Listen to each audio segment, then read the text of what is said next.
Welcome back. We are in session 2.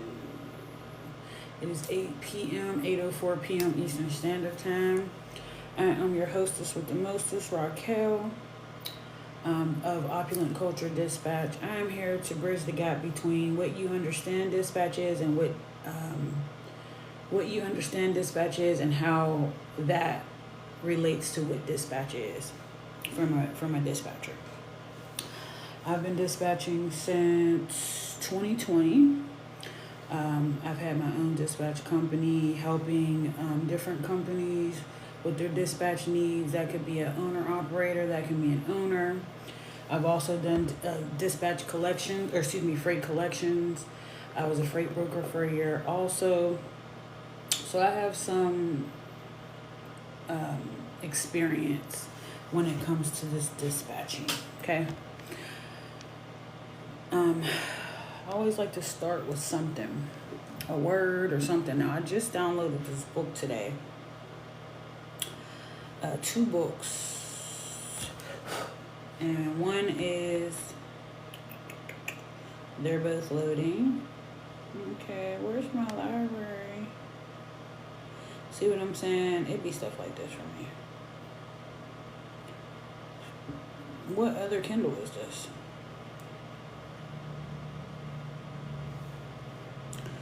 They're stressing me out with this. Okay, I might be reading from a different book. Because I definitely downloaded the daggone books. Hang on. Because I definitely downloaded the daggone books. Hang on. Just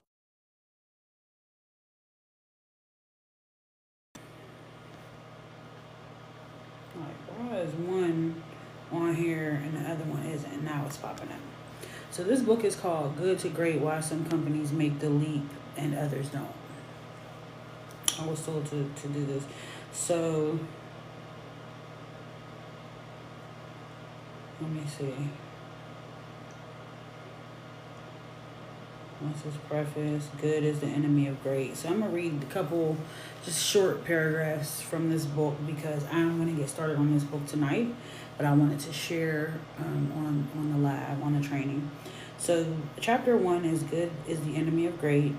It says that's what makes death so hard, unsatisfied curiosity. Beryl Markham. Good is the enemy of great, and that is one of the key reasons why we have so little that becomes great. We don't have great schools, principally because we have good schools. We don't have... Oh, yeah, no, we're not about to do this.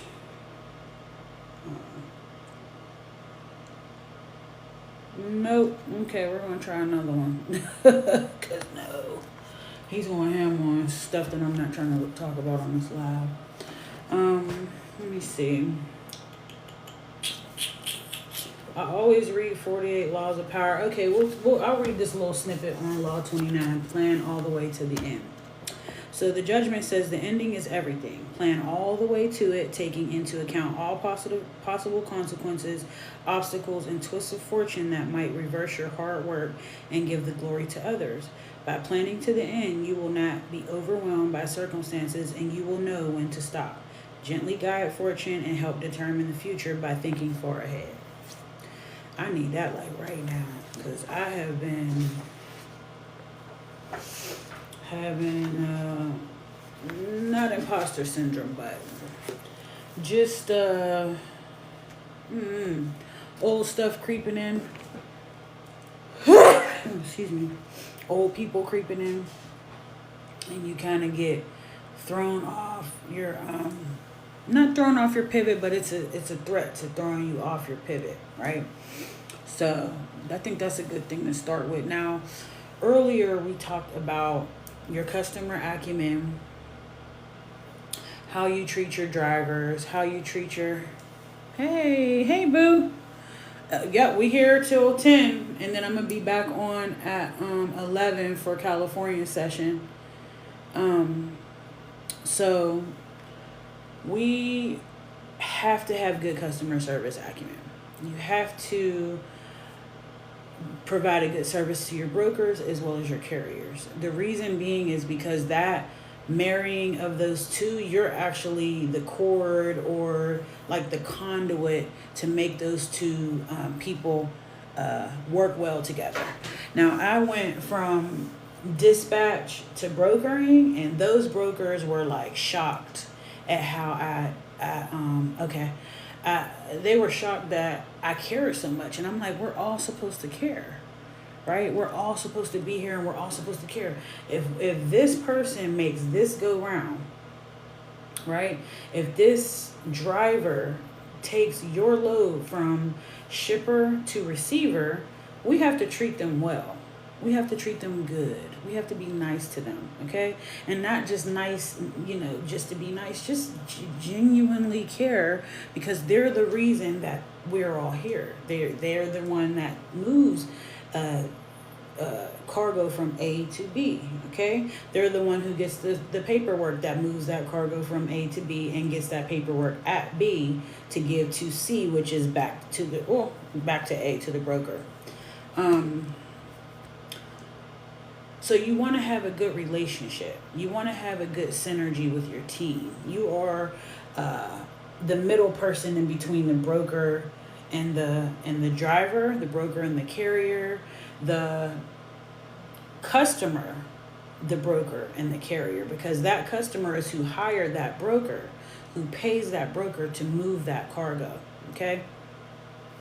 Now, if you are just joining, I'm seeing, y'all know I got a little, tism, so I can tell who's here that wasn't here earlier. So welcome and thank you for stopping by.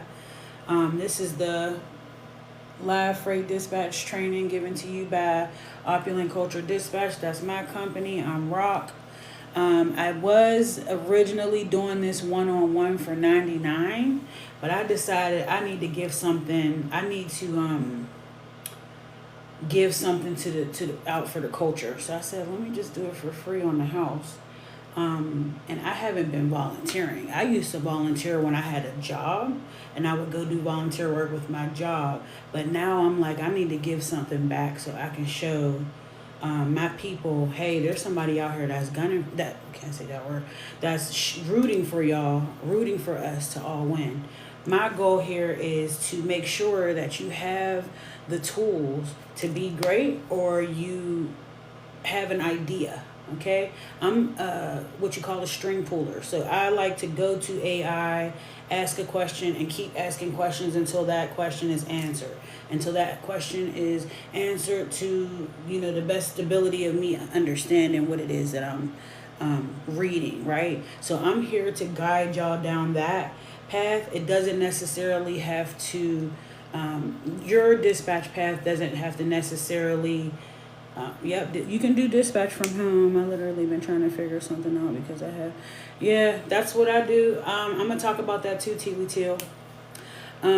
So it's about believing in yourself. Okay, this is a huge part of this is believing in yourself. But my thing is, if you lead with the heart in mind, you'll always win. You'll always live. You'll always survive any type of ups and downs. And my quote, my mantra is, your customers are the heart of your business. Customer service is the heartbeat of your business, okay? You cannot survive without that good customer service and those customers. Period, point blank. That's just the state of affairs. So this live freight dispatch training is really to marry those ideas, because I know, like me, I was seeing a lot of stuff on dispatching when I first started, and I was just hoping that, when I was working, I made a decent amount of money. I was making like $19 an hour in 2020, I think $20 an hour, 21 or some shit. But I didn't have $400 for a course. I didn't have $500 for a course. I didn't have $1,500 for a course. I didn't have $10,000 to go see Tony Robbins, So I was like, I wish somebody would just, because I'm the type of person that if I see enough information on it, I can kind of guess in between the middle, or like I said, pull the strings, because back then the AI was a thing. That's where I generated my contracts from, AI. So I remember AI being around in 2020. So what you got to understand is the only thing that is in between you and this dispatch, freight dispatch, is you. Okay? I look in the mirror every day and I'm like, me versus me. I don't do the beef. I don't do the this. I don't do the that. If I'm beefing with anybody, it's the lady in the mirror. And that's honest to goodness. You can ask anybody that know me. If I'm out of alignment, I'm coming at me. I'm standing with me. I'm facing me. Oh yeah, boo, get your notebook. I forgot to say it. Get y'all's notebooks, get y'all's pads, get y'all's phones, get y'all's... I was about to bust the flow. No, just get y'all phones, y'all notebooks, y'all's pads. Because I'm just yapping right now, but it's going to make more sense once I start pulling stuff out. So... again, I don't like to mention the company's name, but it's the number 2 3PL in the U.S. So I worked for one of the largest brokerages in the U.S. And it was an enlightening experience. You know, I learned a lot. I learned a lot about the inside. So I got y'all jumped on here, and y'all are getting the inside scoop that I'm gonna go with none of the dispatchers have. Okay, unless that dispatcher happened to cross a broker that let them in on the inside scoop, none of these dispatchers have this inside scoop I'm about to share with y'all. I don't know why this shoulder is itching. Is there like a little tag in here or something? This is what happens when you decide last minute to wear a turtleneck. Like, this shit is really blowing me. Hold on. Yep, there's a tag. Boom. You see how... That, I'm glad I figured it out. So... dispatching. Okay, there's a broker, there's a dispatcher. Do not get those two confused. I'm gonna pull up my little slide on that because this is session 2, but I said I would go and do a quick little overview of what we talked about earlier, just to kind of marry these subjects together. Okay, is that my right one? Okay, boom. So this is, I'm digging the way this black turtle is looking at. No cap. Hold on. Okay, this is your dispatcher freight broker. Okay, the freight broker is the person that contacts the customer and secures the freight. Okay, secures the freight that the truck moves. But in the middle, you as an independent dispatcher, you are the middle person between the broker and the carrier. Now, some carriers, you know, they're good. They don't need a dispatcher. They can multitask. They can be on the... okay, let me clarify. There's carrier and then there's owner-operator. Carrier means there's an owner that bought the truck. Right. You know, T-Lee. I was about to say the tizzle. Woo, that tag was doing me in. But there is your carrier and your owner-operator. Okay? Let me pull my face back up. Your carrier is going to be the person that I bought a truck and I put people in the truck. I employ people to be in the truck. Okay, an owner-operator means I got my CDL and I bought me a truck. So I'm the owner and the operator. Okay, so when you're dealing with a carrier, it's a different kind of conversation than when you're dealing with that owner-op. Okay, same boat, this side of the swoop, that side of the swoop. Okay, when you're dealing with the owner, this person could have a job, this person could have another business. The owner usually is like, you do it, I trust you, I'm paying you 10%, make sure my rate per mile is cool, make sure we're making this amount a week, and you got it. I don't want to even talk to you half the time. Okay, the owner operator is in a similar position, but they are the one that you are communicating the movements to. When you're dealing with the owner, you're communicating numbers, but then you have to then communicate to the driver what you're also communicating with the owner operator about. Make sense?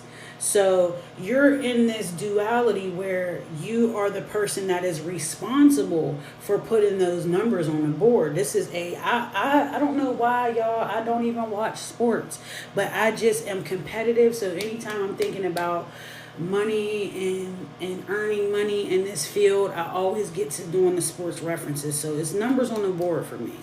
Pusha T made a song, Numbers on the Board, and I swear anytime I get in a little funk and I'm like, I listen to numbers on the board. It's your job to secure the load. It's your job to negotiate the rates on that load. It's your job to make sure you are accounting for everything. Once you see a broker on the load board and you decide to book a load, I don't know why TikTok wants me to see how many people are on the live. That is a distraction. I feel like TikTok is anti-tism, dog. Because why do they keep popping shit up knowing I'm trying to do something? Anywho, the numbers on the board are put by you. You're like the point guard. Now, I told y'all I don't watch sports. I know something about a point guard, though. That's as far as it goes with the basketball. Oh, QB. QB's for football, right? You're the person that's running the plays. So when you're dealing with putting numbers on the board, you're pulling up loads on the load board, and then you're going and saying, oh, ABC brokerage, boom. This is all simultaneous. You're in front of your laptop, your iPad, or whatever the heck it is, it's your technology, and you're busting moves. Okay, who's this broker? You're checking in your factoring software. Okay, factoring is the way, think of factoring like Amex. Factoring is like a credit line, okay, between the broker and the truck. Okay, and really the broker, the customer, the broker and the truck, but the the broker is the person that technically is the one that you're looking at, but that customer pays that broker and then on the back end pays the carrier, right? Or pays the factoring company in this example. The factoring company is where you go in and you enter all your proof of delivery, your bill of lading, your pictures of your trailer if they ask you to take pictures of your trailer, and that's all going in that system along with how much was the load, who's the customer, right? So I wanted to give y'all that backdrop. When you go and you find a broker, you have to go and make sure their rating is good in your factoring company's database. Okay, well, what's their rating, Raq? Their rating means, do they pay their bills? Because if they don't pay their bills, we don't work with you. Because factoring takes out the, so say when you're doing your carrier packet from carrier to broker, you include on that packet whether you want to get paid in 7 days, and some brokers 3 days, or do you want to get paid by factoring? Some of them say 30 days. So a lot of the times you're going to be entering in, you're selecting rather factoring, okay? But that's your responsibility as a dispatcher to make sure that company is good with your people, because you don't want no hiccups, right? You do this move, you do this work, you get paid. Someone has a load for $2,000. Say they posted it for $1,800. You offered, well, why don't we do it for $2,200? Because we have to account for fuel. We have to account for this. We have to account for that. As long as everything makes sense, they'll usually say, how about $2,100, right? And or they'll say, how about I can do it for $2,000. Mind you, in your mind, you were shooting for $2,000. Okay, I just put y'all on some sick negotiation game off the rip, because I never lose negotiations at all. I was literally at that brokerage and they couldn't believe how good I was at negotiating. And I'm like, if you only knew, I'm an Aries. I'm going to negotiate something. Okay, so with that being said, it's important to understand that your percentage is what determines your moolah. So that $2,000 load, for me, my rate is 10%. When I was just getting in the game, it was 8. Then I bumped it up to 9. Now with my skill set, it's 10%. So that $2,000 load, once you factor it, you then send your carrier, once it's all complete, that is, you then send your carrier an invoice that says load is $2,000, 10%. My fee is $200. You just earn $200 on booking a load that may have taken a day, we'll say, or 2. Could have taken 2 days. Okay, so I want y'all to understand that the ball is in your court. There are no ceilings in this game if you play it correctly and you understand the players. My thing is, When I was at that brokerage, I can't say when I was at that brokerage no more after this because I'm sick of saying it already. When I was at that brokerage, it was like the brokers was just playing their game. They weren't playing the carrier game, right? I'm a dispatcher. I was working with the carrier and the broker, so I played the game, right? I'm in the middle. I'm trying to make sure everybody's happy because guess what? You go in and say the wrong number to that broker, and if they have an assistant or some other little peeps that are picking up the phone, they may get a better rate on the horn. Oh, I will do it for 19. And they say, okay, man, we already booked it. This is one of them. You got to really be locked in, and you got to know what you're doing, and you got to have your screen up and have your numbers right. My thing is, I am a savant with computer systems because I always worked in customer service. So I always had to maneuver between multiple screens or multiple softwares. All you got to do is make sure your number makes sense, okay? Now, with that being said, again, you're going to the load board to find the broker, to find the load. I'm saying find the broker, find the load. Phoenix to Nevada, Phoenix to Las Vegas, Phoenix to Reno, Phoenix to Houston, Texas. You're going to see things like that, and you're going to say, oh, okay, and then they'll have the dollar amount. It'd be helpful if this is an overview training. My ADHD is kicking in, and I'm like, well, why don't you have the clip to show them what the number looks like? And I don't. This is just a grand overview, but just imagine something on a, software. You go to DAT.com. It's the common site. Truck Stop is another site. 123 Load Boards is another site. You go on there and you're looking for the rates. Okay, the rates and the broker. If you see a broker that you're not familiar with, TQL is going to be one that always is pretty good with everybody's factoring. JB Hunt's always pretty much good. They pay their bills. Who's the other one? I don't want to say Coyote. I think Coyote closed. We just going to stick with those two for now. Those are going to be your automatics. And then you'll start to kind of garner a list of who you've seen so that when you see their name, you don't got to keep going to your factoring software because that's all. Remember, it's time. So you're checking. Oh, I hope my allergies don't start acting up. My nose is tickling. You are going to make sure your number one job is making sure that they pay their bills on time, because if you go and do this load and your factoring company says, we don't even mess with them. Who told y'all to, not who told y'all to book the load, but they're like, who told y'all to book the load? You know what I'm saying? You got to be on point with that, okay? That's number one. Load board, find the load, email, call the broker. I told y'all I came from the customer service world. I worked for one of the two largest electric companies in Phoenix. I worked at the bank. I ain't gonna say whose bank. I worked at the other bank out here in Pittsburgh. I've been in customer service my whole life. I call myself a doctorate in customer service because I have quite a lot of time and an experience.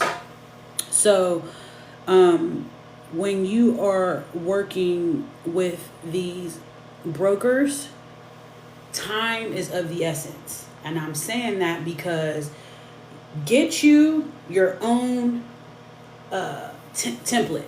Get you, meaning type up a template, have it on a note, have it on a, depending on what your computer system is, have it on a little dock right there. So as soon as you start your day, you got your notepad, you got your software open, you got your load board open, you got your whatever the F else you need, your let me pull it up on here, and I hope I can get back to what I was saying. Your the fuel prices. Okay, your gas prices AAA.com up. That tells you what the average diesel rates are in America. You make sure you got all your stuff up. But in that note, you say, what's the origin? What's the destination? Zip codes, y'all. Don't say LA. You need to know what's the zip code. And at a certain point, you need to know what's the full address. Some brokers is not really trying to give you that information because, again, as I mentioned earlier, some of these, dispatchers, and I don't know why my voice is cracking. Some of these dispatchers and carriers are backdooring these brokers, and they're actually going after their customers. So they be wanting to lock you in because, hold on, I got this. I didn't even realize that. Okay, here we go. I don't know if I like that. Ugh, it's making me look like a 4-eye. Because I don't feel like turning on the big light and getting a headache. Okay, so have you a template? Have you something that has, what am I asking for? Bow, zip code, rate, to from commodity, weight. They usually post the weight on that load board, but a lot of times they don't be posting the right weight. They be going through trying to be fast too. Post just to get people to call in. So your job is to negotiate the rates. Your job is to get and lock that load down quickly, like this. Okay, y'all are new. I'm new when it comes to if I have a new carrier. So you have to get to know how your carrier is and get them comfortable with you doing these numbers. So the first couple loads, you're doing a back and forth now with the carrier or the owner operator, right? Because they got to be comfortable with the information that you're telling them, and your money, they're responsible for fuel, they're responsible for repairs, they're responsible for everything. So these numbers got to make sense, or it's pretty much what are we paying you 10% for, right? Make sure that on your first couple runs, I mean, you really don't have a choice because you're new, right? You're new. I'm new. If I start and have a carrier call me tomorrow and say, hey, I got your information from Joe. I got this dude, Joe, that refers people to me. I got to get them comfortable, right? Make sure that y'all build that comfortability, y'all build that relationship so that when the time comes, you get to that point where they say, all right, Rob, you go ahead and do what you got to do. I got other shit to do. Or if it's an owner, I'm trying to sleep. When are we picking it up? In 3 hours? Okay, let me sleep. You book the load. I trust you. It's a trust thing. So that's number one. That load board, booking that load, that contacting that broker via email or phone. I'm a remote girly. I prefer not to talk to you. I get all my points across through email. I'm a very good communicator. And if I'm having trouble communicating that day, you better believe I'm copying my message, putting it in AI, copying a new message and emailing it. If it ain't coming off right, which is coming off right 99% of the time, but sometimes I be coming in tushy first.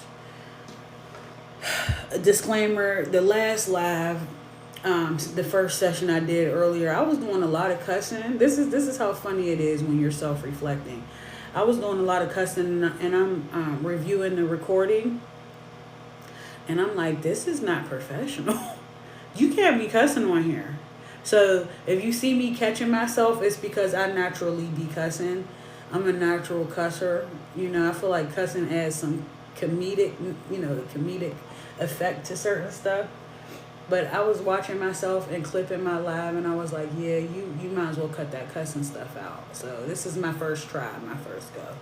So good relationship, good customer service. Your customer, again, is that broker and that carrier and that shipper and that receiver. Everybody needs a good amount of your attention.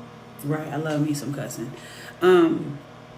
A good amount of your attention to make this thing go round and round, right? All puns intended, because it's going round and round and get you from A to B. You get the broker to agree to whatever rate. It's go time, right? They're sending you what's called a rate confirmation. That rate confirmation is going to confirm the rate, confirm their terms, because they're going to have a little paragraph that tells you, hey, don't backdoor us.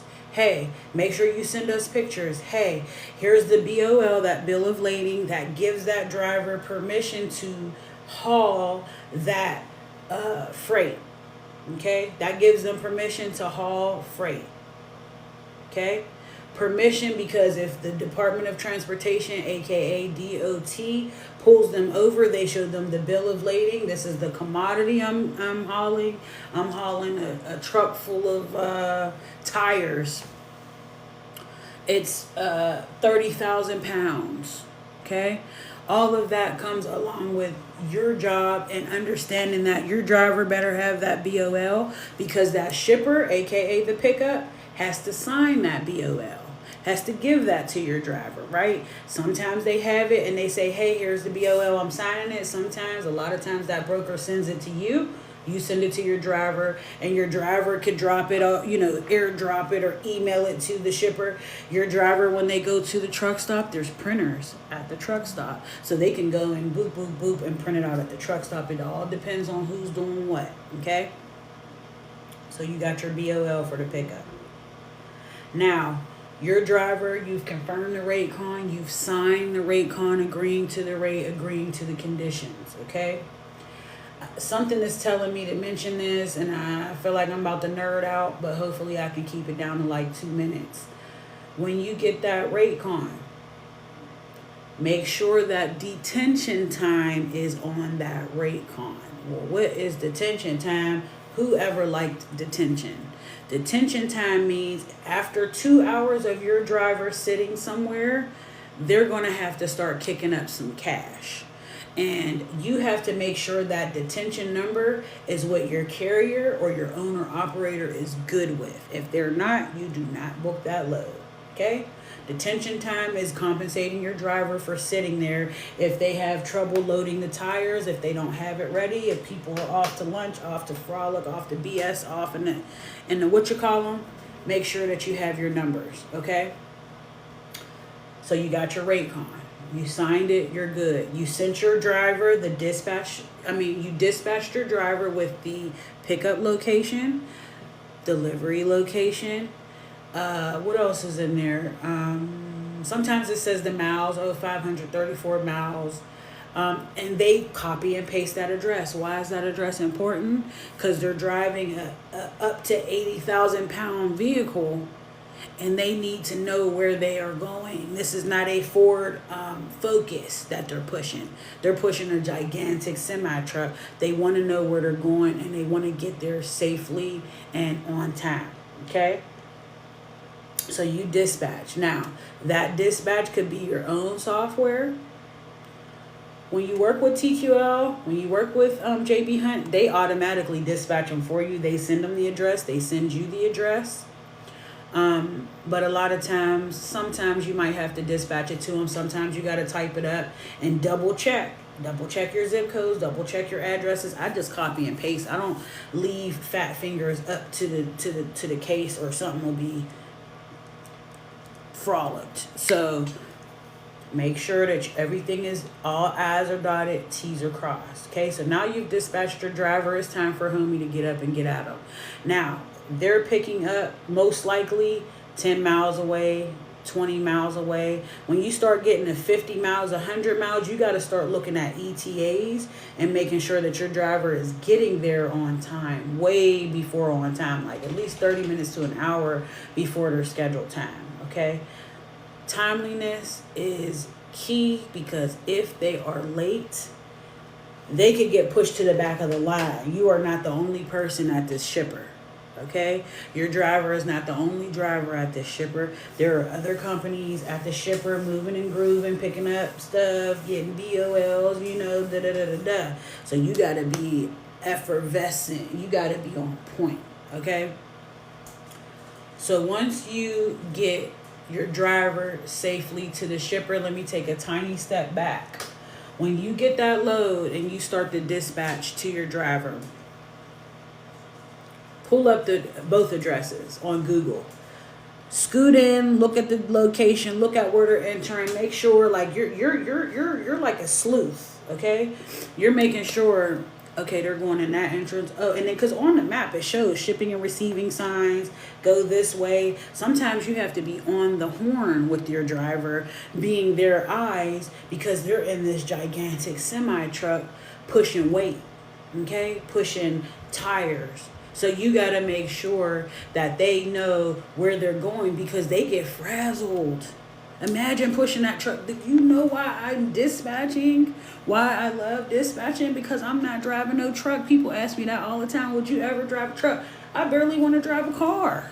I'd never drive a truck. I would never drive a van. I drove a U-Haul one day and was like, never again. Shit, I would rather, see, there's the cuss word. I need a cuss jar. I can't do no trucks. Okay? Point blank, period. I'm not doing it. So, it's very, it's because and I'm an empath, so I'm thinking about past times where the drivers were frazzled and they're like, oh my God, where am I going?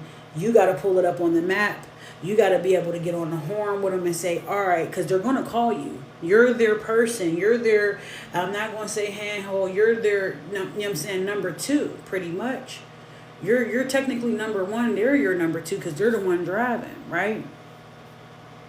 You're zooming in on the map and you're saying, okay, I see this street. Looks like this. You're pulling up the satellite view. You're seeing, okay, is there trees? Is there something obstructing your view? Like, you're doing all of that. Okay, it's not just, dispatch them and go off to Tahiti and have a vacation. You're locked in. You're locked in until the pickup. Okay, let me let y'all in on a little secret. You are locked in until they got that BOL in their hand, and really they're fueled up. Cause I don't do this until they have fuel, and if it's the right kind of person, they fueled up before they got there, right before they got to the pickup. Okay, so they're fueled up and they're ready to get on the road, Jack. They're ready to get their 500 miles going.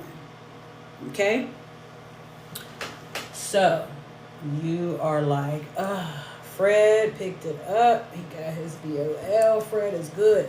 Listen, I love this so much. I barely sleep, and it ain't on no lack of sleep. It's just I be just gassed up. Okay, if you book the load at the beginning of the day, this is that sauce I was telling y'all about earlier.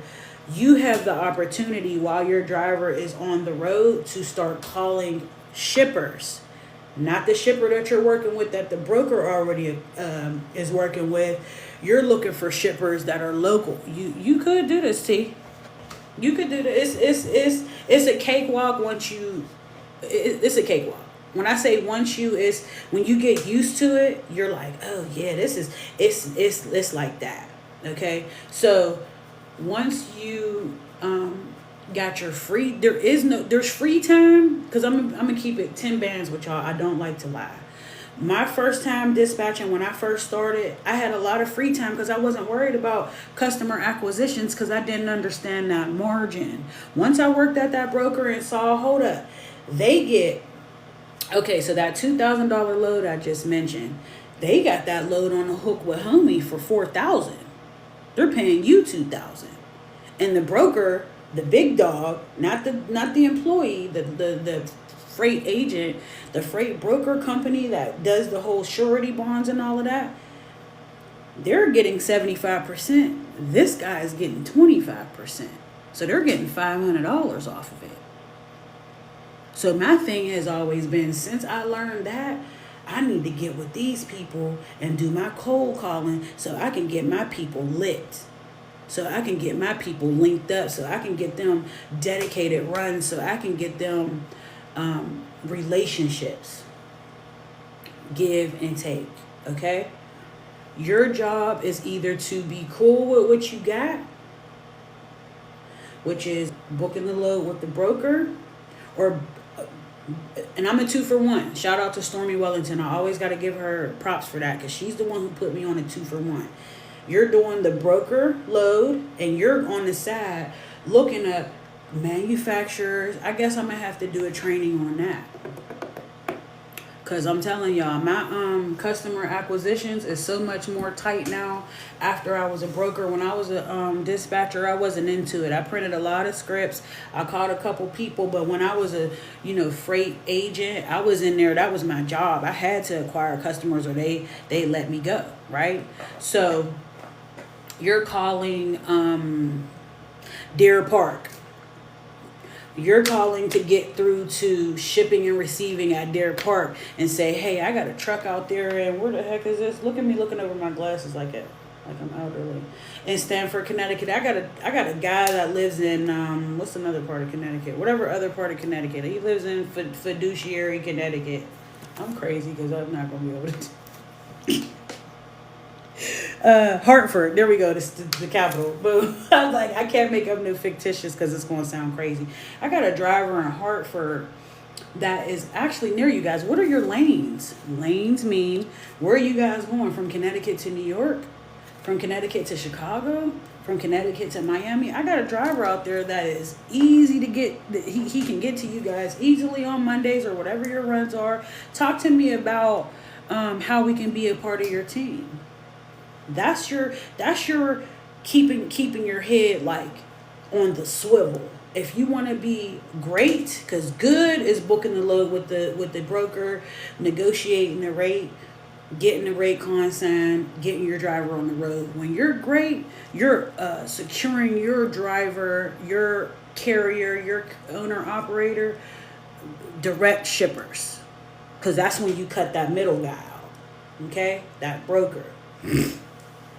That's some sauce. They ain't all teaching y'all that. They're teaching y'all it a different way that I don't care to mention because I haven't seen any recent freight dispatcher training. See, every time I do this, it just shines on my glasses and I look crazy. Let me know if y'all are having trouble seeing me and I'll turn the big light on. But your job is to be on a straight hustle. What's T.I.'s daggone company name? Hustle, what you call them? Whatever it is, you're on your hustle. Whatever your company name is you're hustling for that. Okay? So make sure that you're staying busy because that puts more money in your pocket. Oh, thank you. It puts more money in your pocket. If you go from 2,000, you secure a customer, a completely separate customer, because we don't backdoor, right? I'm teaching the integrity part. We don't backdoor, and a lot of people backdoor. You do not. They will. It's just not a good thing to even find out what it is they do when you backdoor them, because it's not good. So we is not backdooring. We are getting our own customers. Okay. You go from 2,000 for a load to, and that's just, excuse me, a onesie twosie to, all right, we need you Monday, Wednesday, Friday. We pay 4,000 on those. Now you just went from 2,000 for one to 4,000 for 3 times that week. That's $12,000. That's $1,200 off the rip for you because you're charging 10%, right? 12 times 9, you're getting $1,080 if you're doing a 9%. If you're doing that 8%, you're looking at $960 for the week. Okay? It's very important for you to understand how important it is to get your people direct customers. Okay? So, we got the Raycon, we got Homie on the road. Okay, so Homie's tooting around, he's getting there. You got to call and check in with your broker. Okay? You got to call and let your broker know, hey, mind you, I'm sorry, let me take a tiny step back. When you are working directly with a carrier, you can see them. You are linked to their software. The most recent software I've used is Verizon. You can see the driver on the road. Okay, you can see where they're at. Now, my thing is, when I first start, I like to check in and make sure technology is technology. And so if it's telling me you're here, hey, bruh, I'm calling this broker to check in. You're there, right? All right, boom. It's not like, hey, you there? It's more like I'm making sure this technology is technology. Okay, and that's only the first couple times just to make sure there's not no hiccups between the satellites. Okay. Once you get a good groove with that, you're checking in on your driver. You're checking in anyway on your driver, not just to say where you at. Every time I say where you at, I think about Boost Mobile. They had a little ringer talking about where you at. Where you at, bro? Where you at, Josh? Josh says, or not where you at, Josh. How's it going, Josh? Everything going good? You okay? Making sure Josh got rest. Making sure Josh's head is on the swivel. Making sure whatever. I personally don't like that overnight driving because I promise you I'm not going to sleep. I don't know. I like when it's finally done, that's when I finally rest. I do. I get rest. I don't want to freak y'all out. Okay, I get rest, but it's my, and I don't want to call it anxiety. It's my excitement is why I'm constantly checking. I don't know. I like feeling like a little mad scientist. Like I'm just so important that I need to stay up. I like to fight the clock like that or some stuff. So you're checking in with homie. Homie says, yeah, everything's going great. Tires are good. Da da da da. All right, bet. Then you call your broker and say, hey, hey, broker, hey, bro, hey, sis, hey, whoever, however you feel comfortable talking to them. And you say, my driver is in Tallahassee, his ETA, because now that you know where homie is, you're plugging in where homie is, going to where he's going. Mind you, that software that you just saw your driver on has the map in there, okay? So you're going in there and just typing in the end game. Or I just trust Google Maps more and Hammer more, so I go take the zip code and put it in Google and say, all right, homie is 200 miles away. It's looking like he's scheduled to be there, midnight. He's supposed to drop at 9 a.m. the next morning, so he'll make good time. He's resetting, blah, blah, blah. Okay, great. Thank you. The more you check in, you're only supposed to check in once. If you feel like checking in twice a day, you can. I personally only check in once. I might shoot an email. If I know the brokers are out of the office at 5, hey, homie's good. I'll check in with you in the morning. He should be there at midnight, right? So, boom. You got your check-in, okay? Look at my dog. My dog can't stand for me to be doing anything that don't involve him. You got your check-in. So now you're resting. Your driver is on the road.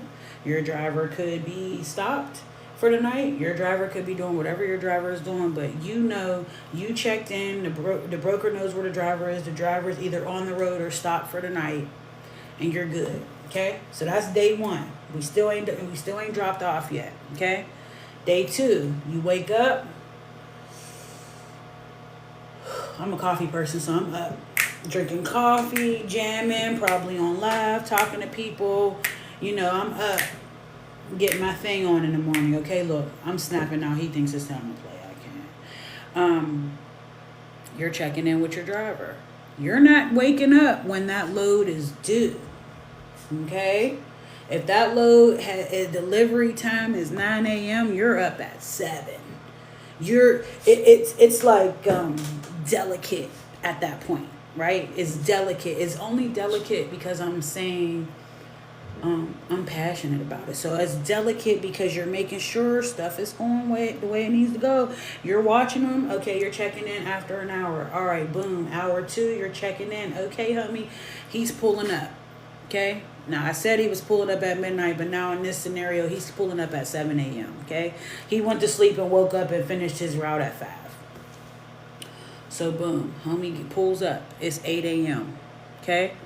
He has a choice to sit there and wait till 9, or a lot of them, I don't know. I think because it's such a lonely game and they're in the truck, they get up and go in and talk to shipping and receiving, or receiving in this case. They go in and chit chat and they say, hey, we can take you guys now, or no, we have a strict appointment policy. Okay. So in this case, they say, well, thanks for coming in, but yeah, you can go to door 5. Okay. They go to door 5, back the truck in, boom, and they stop. They unload them. This is tires. They're unloading the tires. They say, all right, boop, boop. They hit the truck. You're done. Mind you, my ex drove truck. So not only, I be forgetting about this part. Not only have I dispatched and was a broker, I was in that truck too. So I got to see the whole 9950. Okay. So they say, we're done. Come on in. Boom. The driver goes into receiving. They give them that proof of delivery. They sign it. Your driver signs it. Everybody puts a date down. Okay? You're done.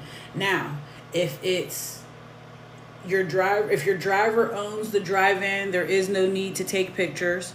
But in the same case, you do want to take pictures because you just want to keep up with how your equipment is doing. But you're taking pictures of the empty trailer. The driver's taking pictures of the empty trailer. And they're making sure all I's are dotted, T's are crossed. Okay? Your driver then sends you that BOL, which is from the pickup, aka the shipper. They're sending you that proof of delivery, that POD, BOL, POD, BOL, POD. That's the jargon. Nobody's calling it proof of delivery and bill of lading, but you know, some people do, but a lot of people just shorten it. Your driver sends that to you, okay? Once your driver sends you those 2 pieces, you're taking those 2 pieces from your phone, or usually they text it to you, and then I airdrop it to my computer, or I take it from my phone and email it. I email the 2 screenshots, copy, boom, boom in the email, and I email it over to,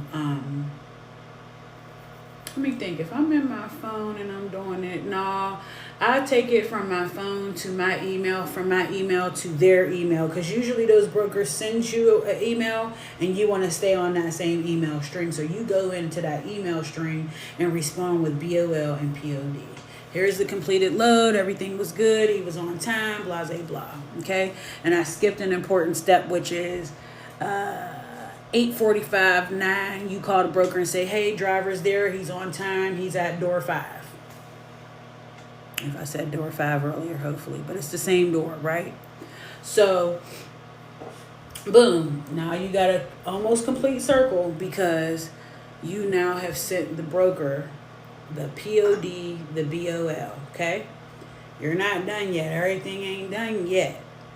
Your driver is posted at the truck stop, but if you're nice, once he drops off, you already got him queued up for his next load, unless he's run out of time and he has to do a reset, which we're not going to talk about hours of service on this one, because that's, damn, I'm thinking I'm gonna really have to do a Zoom call, and it's really going to have to be like a couple hours. I always thought I could squeeze all of this in a 2-hour deal, but again, this is a grand overview. You take that POD and that BOL and you go to your factoring software and you type in $2,000 load. Customer's name is, broker's name is this. This is the amount of the load. This is the PO number. There's a PO number on your rate con, and that PO number is what the brokers use in their system to keep everything organized. So you're sending everything over to, through the factoring software so your people can get paid, okay? I'm going to finish this, and then I'm going to take a couple steps back because I skipped something else. So you put it in the factoring software, make sure your I's are dotted, make sure your T's are crossed, because if shit don't make sense and that factoring company closes, or if it's some after 5 p.m. crap, you're going to have to wait till the next day, which is another day y'all are not getting paid. Now remember, we're talking owner-operator. This could be somebody that just bought that truck, just started that company. Money's tight, okay? This is kind of like paycheck to paycheck kind of, until we get everything lined up and people are, the cash is flowing. So you are working your A off to make sure that everything is everything, and when you're submitting, you're getting it in there and everything looks good, okay? You're done. You've submitted this information to the factoring company. Driver's cool. You're cool. Now you go into your own invoice software. Okay. Now I'm a free 99 type chick until I have because my business right now has this in there. Okay. Now, and this is because I'm just getting back started at dispatching. I was doing it's zero because I had bills and stuff, but because technically I was dispatching, but my guy quit. So, and you see my face all scrunched up because I'm still a little bit teeved about that. But anyways, I digress. I'm telling y'all how to do this for the free 99. PayPal has their own invoice software within PayPal. My invoices are from PayPal. But when I get my cash flowing again and I have a more consistent carrier, which I'm working with one right now to reinstate their authority. Once they're reinstated, they already have their insurance and everything. We're on the road, so we'll be back into it. It's funny because every time it's time for me to say the name of this software, I never have the name, and I've even written it down. It's not PayPal. It's hold on. Give me 35 seconds. I swear. I can never remember the name of this daggone company. Hold on. Watch when I pull it up. Oh yeah, that's the name. QuickBooks. Come on, bro. So QuickBooks, you can do your invoice or PayPal if you're trying to be on the more conservative side until you get your cash flowing again, right? So you submit your invoice to your driver that said, or your carrier or your owner operator that says load PO. I'm telling y'all, if you do it right the first time, you're not going to have to go back in and do all of this extra shit, okay, or stuff. PO, date, broker, because when it's time for you to need something, it's in your invoice software, it's in your email, it's in your computer. So you have many ways to climb that same tree because you now have 3 points of contact with this important documents, okay? So I not only do the details of the load, I include that POD, that BOL, any pictures in my invoice. So they have another point of contact. So I'm super organized, right? Aside from that, in my computer, if you're going to start with one, don't bite off more than you can chew. You're going to start with one carrier, but if you decide to grow and expand and have more than one carrier, you're going to want to have that carrier have their own folder in your computer, and each folder needs to be organized in that folder. BOLs has its own folder for me. PODs have their own folder for me. Pictures, yeah, they have their own folder for me because I don't like all that extra stuff. I like everything to be like this. And I go in and then it's extra stuff. But all the extra stuff that I'm seeing are all the same of the same, right? So that's A to Z. You booked your load, you signed your rate con, you picked up your BOL, and it was usually sent through the email. You sent that to your driver. You dispatched your driver. You helped your driver get to the shipper. There go TikTok popping shit up again. You have your driver. You help them get to the shipper. Sometimes it's an easy shipper and you don't have to be too hands on. But some of these shippers be in the backyard of the daggone boonies. Okay. So you got your BOL from the shipper. You checked in with your broker during the run. You then dropped off. You have your POD. Your driver sent you the POD. You then sent that POD to the broker. You then submitted your factoring through the factoring software, and then you invoice. That's A to Z. That's a complete cycle. Okay? It's not hard. But there is levels to this shit. And there I go cussing again. Hold on, let me take a breath real quick because I keep cussing.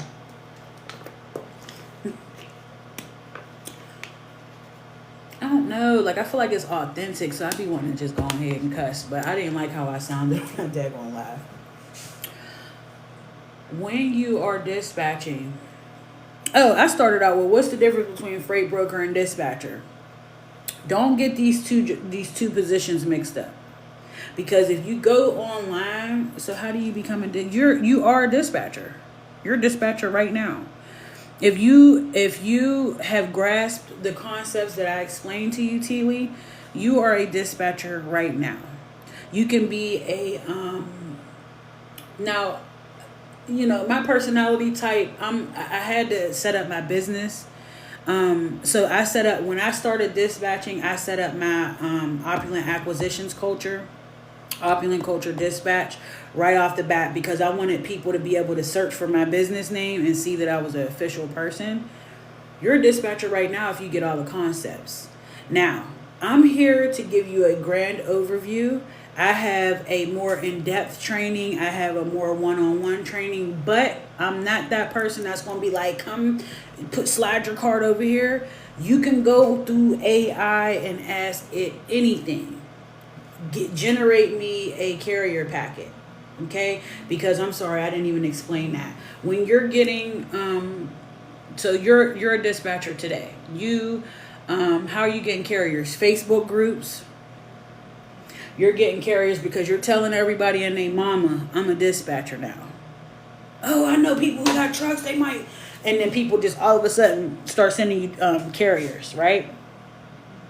And you vet them. Your carrier packet is what gives you permission to, like, you're like a POA for this company. So you are having this carrier sign a carrier packet. You are signing a carrier packet.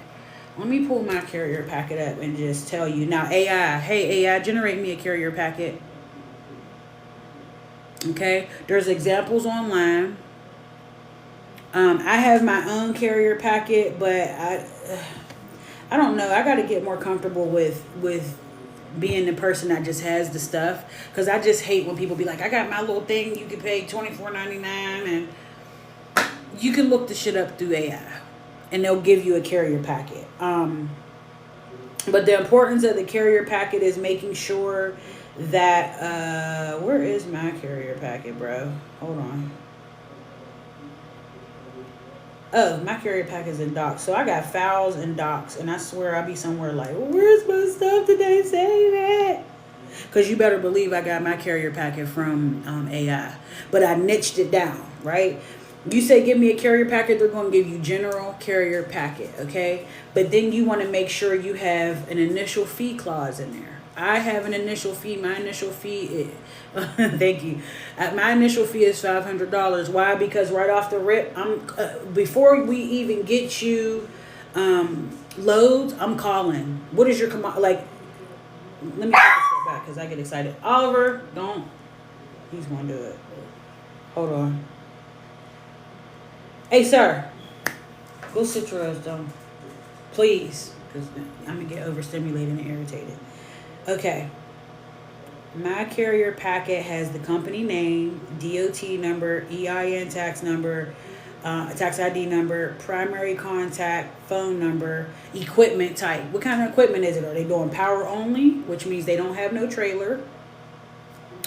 Are they a flatbed? That means they have the little flat thing with the dually or the gooseneck. Do they have a drive-in? Some people rent a drive-in. Some people own a drive-in. Do they have a reefer?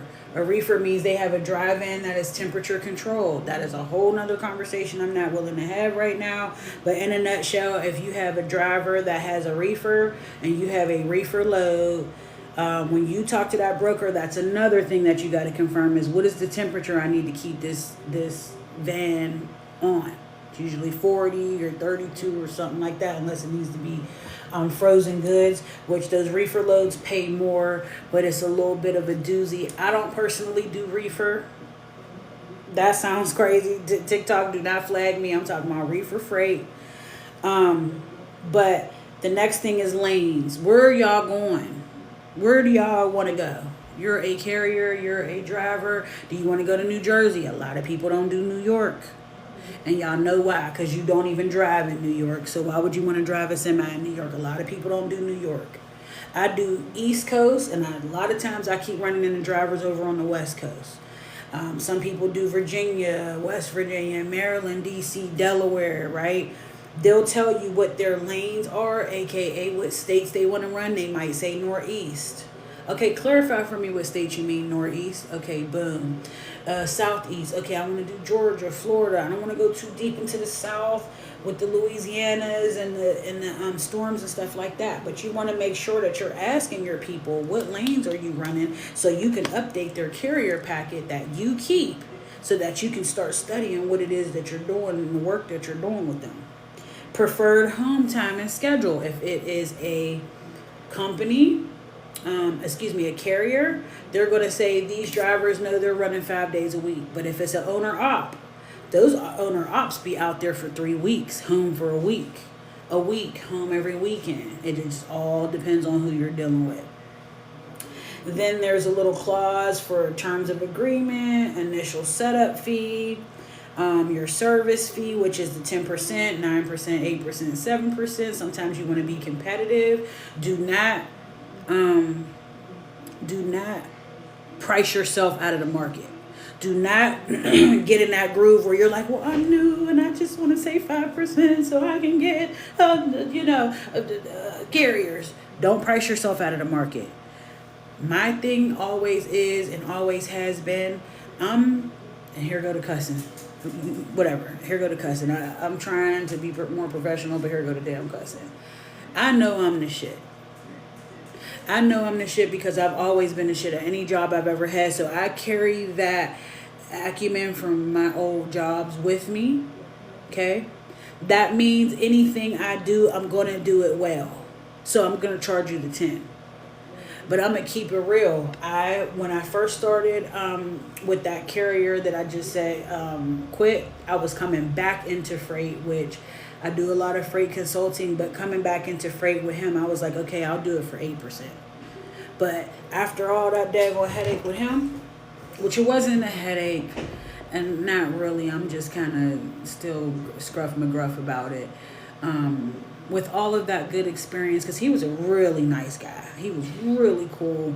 But after that, I was like, okay, 10 is the baseline. I'm not playing with these numbers. I'm not trying to be on no daggone, what's it called? Discount. This ain't the Goodwill, even though I love the Goodwill.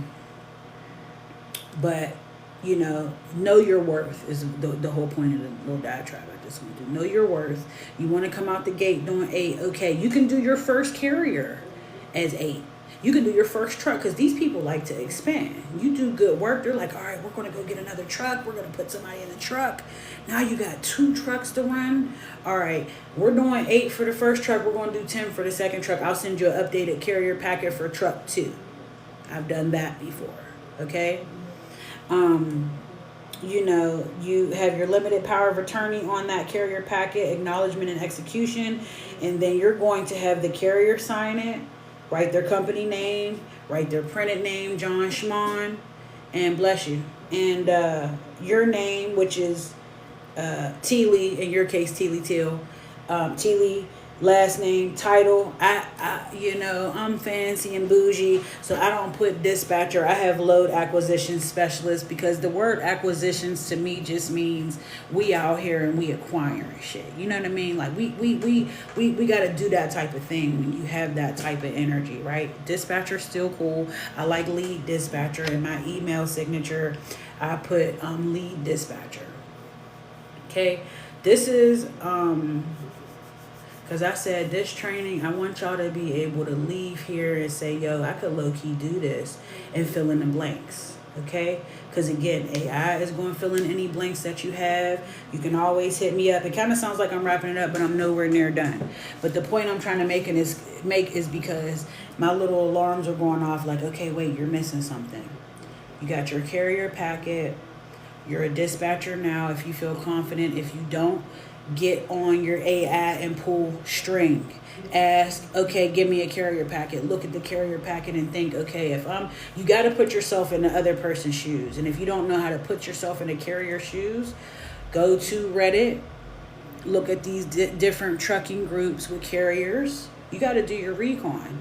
Go to Facebook groups. They have trucking groups there. You get to see the little buzzing and how they're talking about rates and this and that and people on the port and all of that. Get to know your industry. Get to know the lingo and the jargon that they use. Get to know how people feel. Right? Because I started to give up. Let me tell y'all my story. I'm going to take a step back and hopefully I get back to where I was at. I gave up on trucking. I got tired of trucking a little bit. I got tired of dispatching and I started to pivot to freight collections. I still ended up in freight. It's like freight is just, this thing that just wants me so bad. It's just I keep getting pulled back in. So I was in freight and I kind of stepped back. I'm trying to think, what was I doing in between? I took some months off last year. I keep acting like that didn't happen. I took some months off last year and was trying to reassess my career. And in reassessing my career, I started trading. Listen, because I'm doing this little gesture because I'm a nerd. I don't think y'all realize I am the biggest nerd. When I get into something, I really get into something. So when I was trading, I was doing really pretty decent in trading. Blew my account a couple times, but still, nonetheless, trading is my other love. Like, it's like freight is this one, trading is this one, freight collections is this. Like, I got a lot of, you know what I'm saying? I don't want to compare it to relationships, but I got a lot of little things that I like to do that make me feel good. But nonetheless, I have people that know that I dispatch, and they say, hey, my uncle's buying a truck. He wants to. So that's what I mean when it keeps pulling me back in. Because I was like, I'm done with freight. You know, the industry and the daggone straight over there, wherever the hell that's interrupting the China flow of the goods coming here. That was like upsetting to me with all these different nuances happening in the industry. So I was like not really wanting to get jilted with that. I was in the little groups where they were saying, oh, they're, you know, I don't need a dispatcher. I don't need a dispatcher. But then I found this little groove, and I'm like, okay, mind you, on the last live, I said, you know, I have been in and out of my own little mental turmoil. So I kind of stepped back from everything, thought I was getting a job. We all know how that job market is. I don't even like to say the J word. It's a cuss word to me. I know your grandma's out there, but you're in here with me, man. Can you sit down? Like, my dog acts like he's just, I don't know who he thinks he is. I was in my own little thing. Okay, but I'm back. Freight just keeps pulling me back. My boy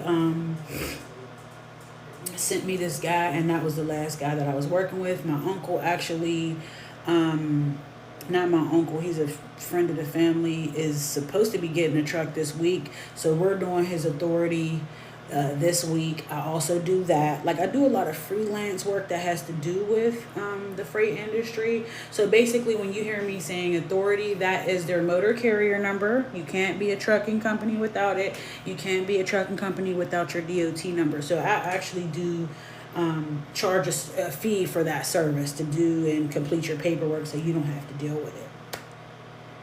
And what was I getting at? So, you know, I was calling myself starting an AI agency, and something was on my shoulder like, why don't you do a dispatch training course? So that's why y'all are all here. And I was actually on live, funny story, last week. I was only on live to keep myself accountable for starting my AI agency. I was literally contacting realtors, connecting them with different AI, like this AI software, and kind of doing their outreach. So, and I'm not going to get into that, but long story short, somebody was on the live. I happened to be talking about customer service. That's another training that I have. Let me not get you confused. Wait, because I'm starting to nerd out. I was doing a customer service training last week. Not this past week, the previous week. And my friend, and I mentioned that I did freight dispatching and started to talk about it. And my friend was like, girl, what? Let me know when you do the training course. So that's why we're here today with the whole several sessions, is because I'm like, I got to give something to my people. It's this 8/8 portal, okay? It's the 8th of August. I just felt like I needed to do something and show up for us. You know what I mean? In the midst of me kind of coming out of a little bit of a dark period of time. Actually, I met you, T. Lee, when I was at a real push, like, oh, and I came back. You know, I'm breathing again. Oh, thank you, boo. I'm grateful for you too. I don't know. It was like, if you know Miss Sprinkle, she was like, you can't call yourself an alchemist if you can't take what you know and somehow make some money out of it. And I was like, no, what is she talking about here? So one day I woke up and I was like, wait, when I'm in the kitchen and I'm just throwing shit together and it ends up tasting good, that's alchemy. I'm taking meat, veggies, chopping it up, seasoning it, putting the stuff, all these different ingredients, I'm putting it together and I'm making it into something. Why am I acting like I can't teach people how to dispatch? Why am I acting like I can't make customer service my mission statement above all? Because I'm a huge customer service person, because I feel like that art form has gone. I go to goddamn Dunkin' Donuts and damn near got to jump out the car on homie because she got a stinking attitude.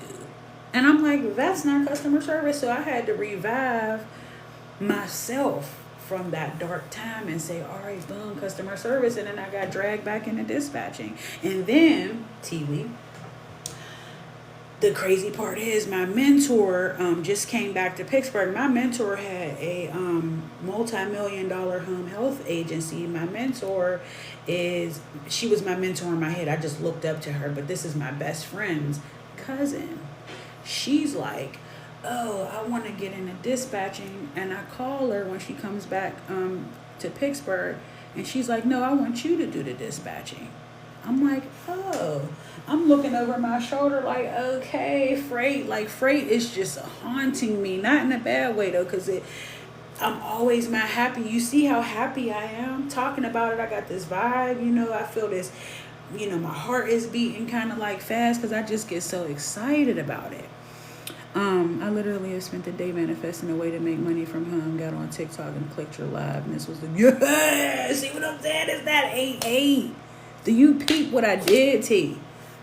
I did it. The first session was at 8 this morning. Okay. But I didn't wake up 8 Eastern Standard. I was like, oh no, I wasn't like, I had to, oh my God. Okay. I'm trying to stay on focus. This morning I woke up and discovered something about myself, and it was right at that 7 o'clock hour. So I was like, all right, we're not going to do 8 Eastern Standard. I'm going to do 8 Pacific, 8 a.m. This is the 8 p.m. training. Okay. The 8 p.m. training, and then there's a 8 p.m. Eastern Standard, Then I'm going to do another training at 8 p.m. Pacific Standard. So this was all in the 8, this portal. Blame the portal. This was meant to be. I think this is about to change. Oh, listen, don't think it is, because I got like low-key sauce. Right? Because you can hit up these factoring companies, get you a little buddy in there, and when they get these companies that call and deal with them in factoring, they can hook you up and refer people to you. That's your source of carriers. You can go to truck stops and find carriers. You can go to these Facebook groups and find carriers. You can go to Reddit. If I still don't understand Reddit, though, because they act like I can't talk on Reddit, but somehow plug into Reddit if you got that type of clout on Reddit. I don't get Reddit. Right. So dispatching has been the like, it just keeps grabbing me like, okay, bro, damn, I will come back. Because my mother freaking mentor was like, I need you. And I was like, oh, man. And she's an Aries like me. I'm like, I can't say no to no money. She's like, okay, so you're going to dispatch for us. I'm like, all right, I'll do it. So that's really my resurgence back into dispatching. Again, I was on my, let me show y'all. I was on my goddamn, where's my vibration at? This is the shit I was doing before are y'all about to play me with these pictures? Let me see where the thing is. Look at all these pictures of me. Hold on. Where is it? Alright, we're too far gone. Hold on. This is where I was at. This is where homie was at last week. I'm at my AI agency. I'm just on here so I don't get fined. I'm on live because I was getting into the doom scrolling, and I was not being productive. So I started getting on live talking about my AI agency. Yep, you can talk to the truck. Yep, it's meant to be, T. Hold on, let me go back because I don't want to get confused, because my ass will be somewhere like, yeah, so yeah. Let me pull this up, though, because I need you to see that. Now, let me freeze this real quick. Hold on just a second. Did I do it? Wait a minute. No. Wait. Yes, I did. Oops. Benefits of proper setup. Components of... Oh, yeah, this is it. Okay. So, this is my ode to me, to dispatching, to something that I like have this. affinity for and I just love so much. I just, one of my friends was like, oh, I want you to do the training. Let me know. She's like, and then I was like, yeah, you know how you just be saying, oh, I'm going to do it on Saturday. This was like Monday. I was like, oh, I'm going to do it Saturday. I looked at the goddamn fucking calendar and it was 8. I was like, I can't not do it now.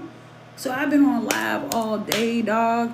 8 a.m. Pacific Standard Time, 8 p.m. Eastern Standard, and I got another session at 8 p.m. Pacific Standard. I'm going to close her out for the West Coasters. And this dispatching, T-Lee, it is, the thing that's special about dispatching is how the first time that you get paid, you be like, whoa. I'm telling you, it does something to you because you did it. And I'm not even trying to be funny. When I first did it and did my first load and sent my first invoice and got paid, I was like, oh my God, I literally escaped the rat race. I didn't need anybody to tell me you get paid in 2 weeks. Do the work, 8, 9 to 5, 9 to 5, 9 to 5, get paid in 2 weeks, 3 weeks when we just now starting. And I was remote. And this was during COVID. Like my mom be like, go get a job, go do this. And I'd be like, Mom, I'm unemployable. I have to do this on my own because it changes like some type of like chemical in your brain. Number one, because it's remote, right? I'm in Pittsburgh right now. My goal is to move to DC here within the next 3 to 6 months.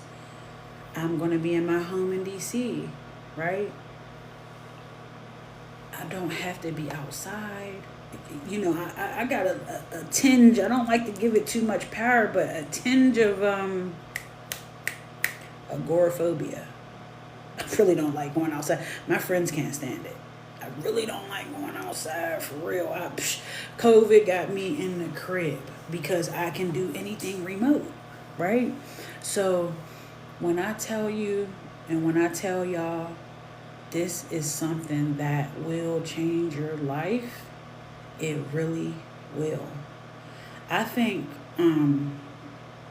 because it's 9, we got 11. I'm probably not even going to stop. I'm probably just going to go straight through to 11 because I want you to have enough information to be dangerous and go in your AI tool and pull the string.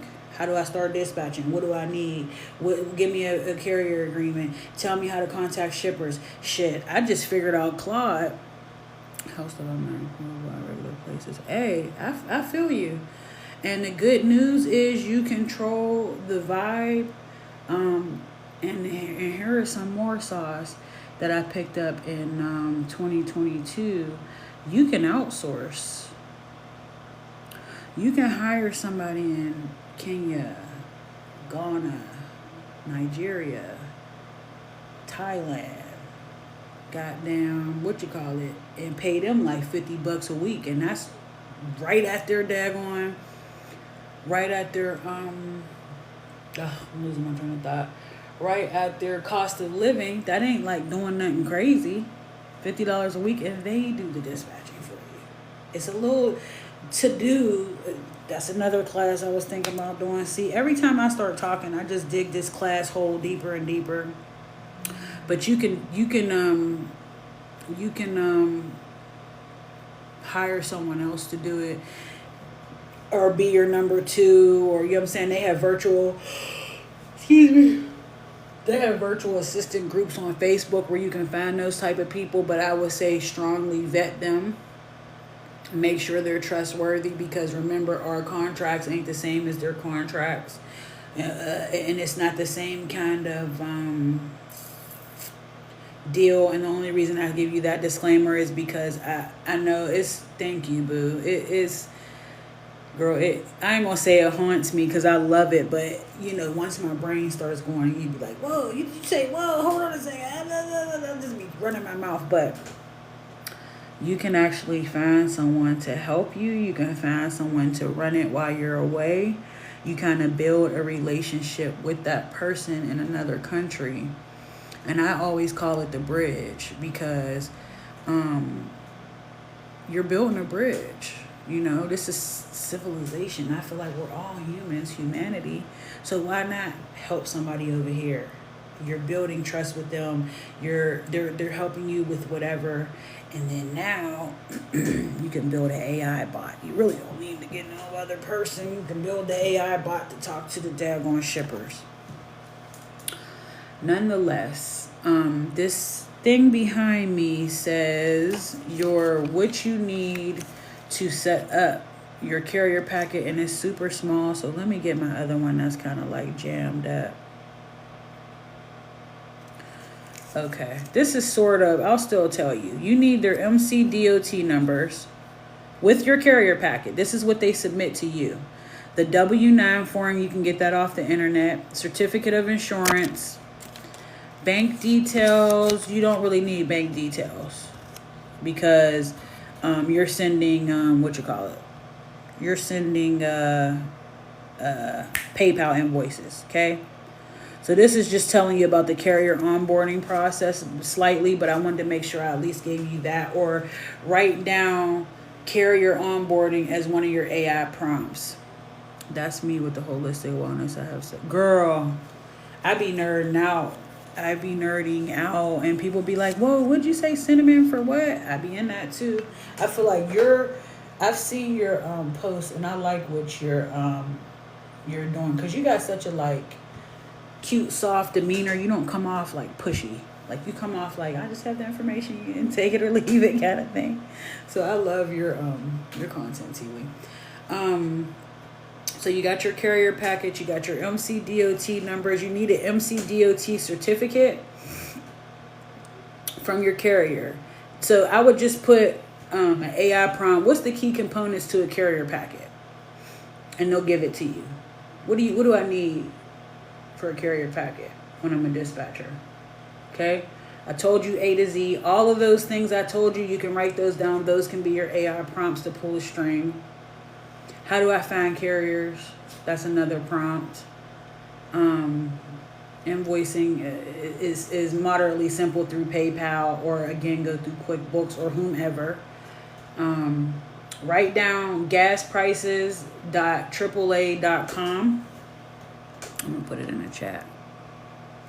I mean, you know how much I can't stand when they be like, hey, chat. So I just say the comment section, because I'm so sick of these streamers and the chat shit. It's irritating.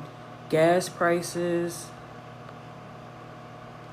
I knew they was going to separate it. Gas prices. AAA.com. That's where you find the gas prices. That's part of your negotiation tactic. That's part of knowing what's going on in the world too. Let me pin it. That's it. Hey man, I took you out before I started this, so you're really not even really tripping for real.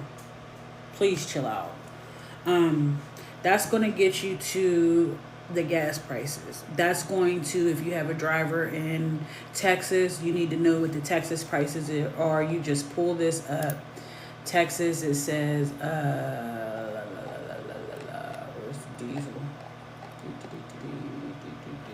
$4.92. So you know what the rate per mile is. You want to know how many miles per gallon your carrier's truck has. Okay, grand overview, but I'm giving you a little bit of a deeper delve because I know you're smart. Okay, what do I need to know when I'm talking to carriers? What do I need to know when I'm onboarding a carrier? You're getting to know them. I call it a getting to know you packet, even though it's generally called carrier packet. Getting to know you. When it's an owner operator, it's more of a warm and fuzzy because that's the person you're going to be dealing with. When it's a carrier, and they have drivers that they hire, you have to get to know their drivers, right? But when it's that owner, it's usually, what I'm trying to put you on is it's usually an owner op. It's usually somebody that drives the truck. I'm trying to think, the family friend is he's gonna hire drivers, but the guy that I just worked with that's out of Mesa, Arizona, he was the op. He was the owner op. My mentor is gonna be the person that supplies the trucks, and then she'll have drivers. So it really all depends on who you're dealing with, but a lot of times it's going to be the owner operator. I got these daggone things in my hair. So your carrier packet, your negotiation, there's negotiating videos on YouTube. And you know what? I guess I'm going to just end up a dispatch lady, because now I feel like I need to put some negotiation shorts on YouTube. You know, the way my brain works is just so annoying, because my brain is just like, you got a lot of stuff to do. Because my last live, I kind of got off and debriefed and kind of was doing my scrolling that I had no business doing. Taking notes here and there, getting a couple infographics, like this infographic I did. But, you know, that takes not 5 minutes, probably 120 seconds, and I'm being facetious. It takes a cool 30 seconds if you ask the right prompt. No, I'll say 5 minutes, because I had to go in and have it do something else. But dispatching is such a great career. You have to stay the course. It's going to beat you down, because like anything independent, you're your own motivator, and you have me. That's why I said at the beginning, this is an ecosystem I like to create, where we're all, you know,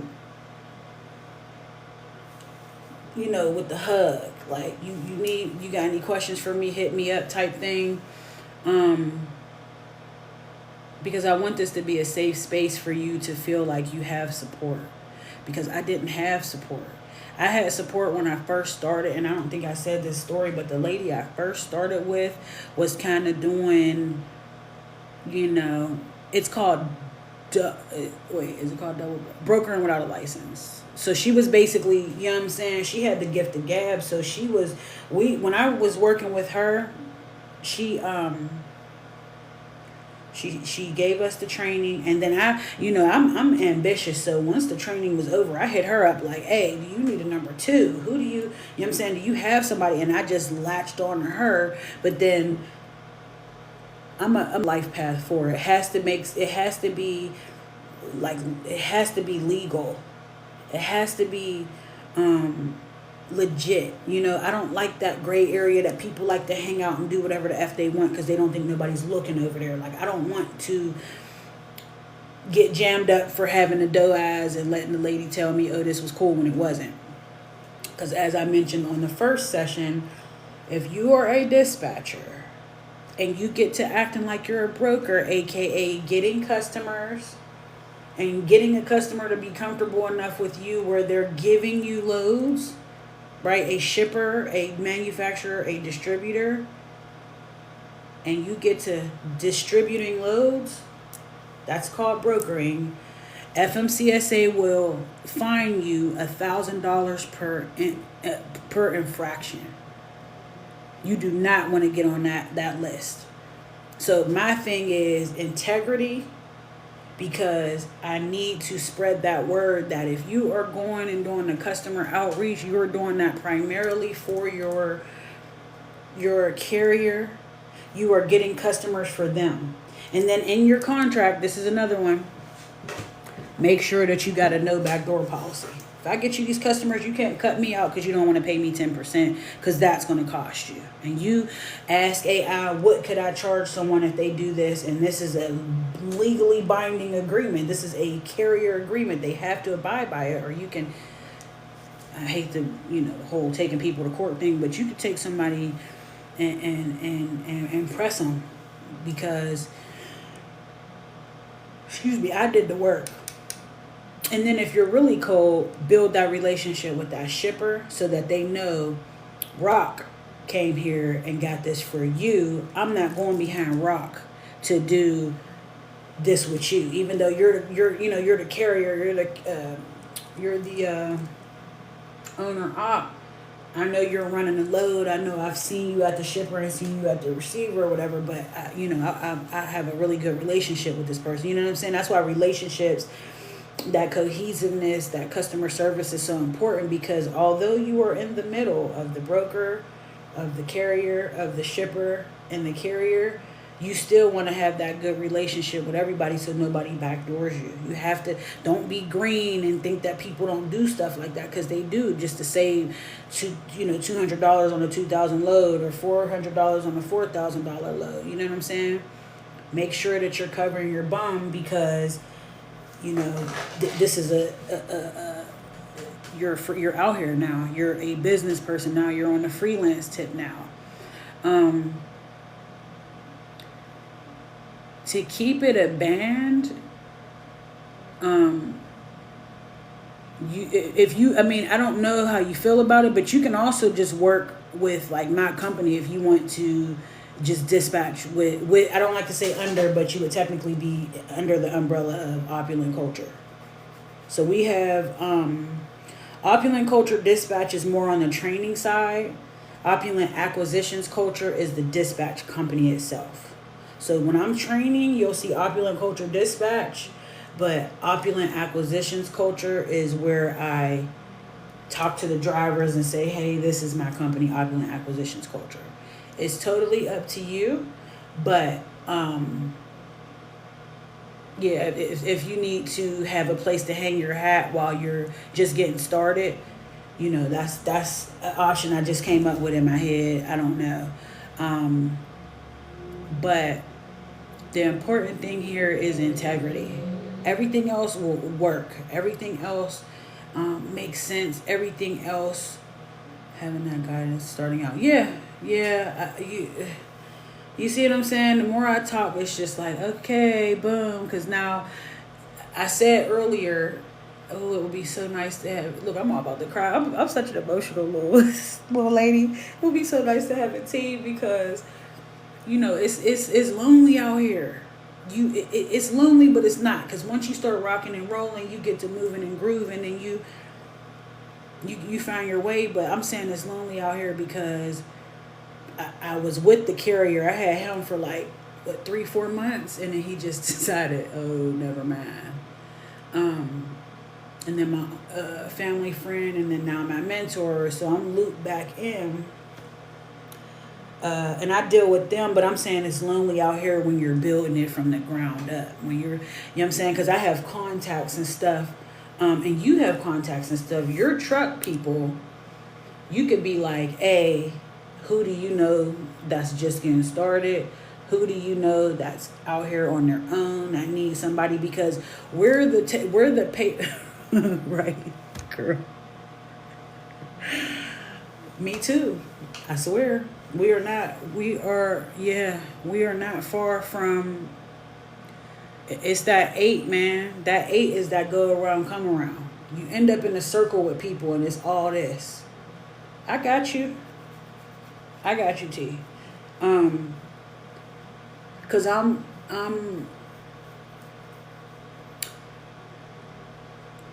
in my, I can see it. I can see, I just got to push. That's why I got on here. I swear when I woke up this morning, I was like thinking about not doing it. And I'm like, I got to do something with this energy, because I'm just sitting around.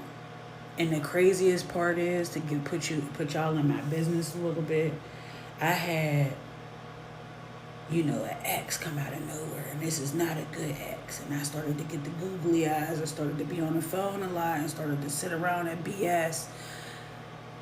And I fell off my little thing, and I was like, oh, what the heck? And then, you know what I'm saying? I had to liquid swords and get back on my Zoom call, get back on my get back with me. And the craziest part is, this morning, I ended up on TikTok, and I seen this video about this gifted child. And I was like, oh, shit. And it was like, yeah, she's exceptional. And I started thinking about my life, and I was like, because my parents have been telling me I'm smart my whole life, but I always thought they was just saying that because they're my parents. But it dawned on me that I think I might have been a gifted kid that masked not, I think I might have been, I have gone through and done all the AI background. I was a gifted kid that masked not being gifted, so I didn't get too much attention. So this morning, I have this big realization that I've been masking my whole life. You know, with the autism, ADHD, I didn't get diagnosed with that till I was in my 30s. So I'm like, okay, I got all these superpowers. What am I doing with this shit? And something was like, you better be getting on that laugh. Because you got to.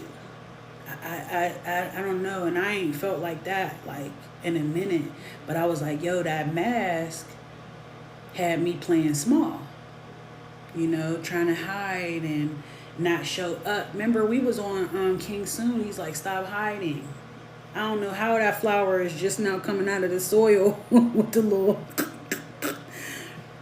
Stop hiding. I can't hide no more. I've been trying to hide myself from the world. You see me in my little snuggy little turtleneck, and I'm not even really hiding now, obviously, because I'm on the live, but I like to be comfortable and hide in the tuck. And I just think the hiding era is over, dog. Can't hide no more. I gotta, share all this knowledge with people because people need it. And you're sitting here validating that.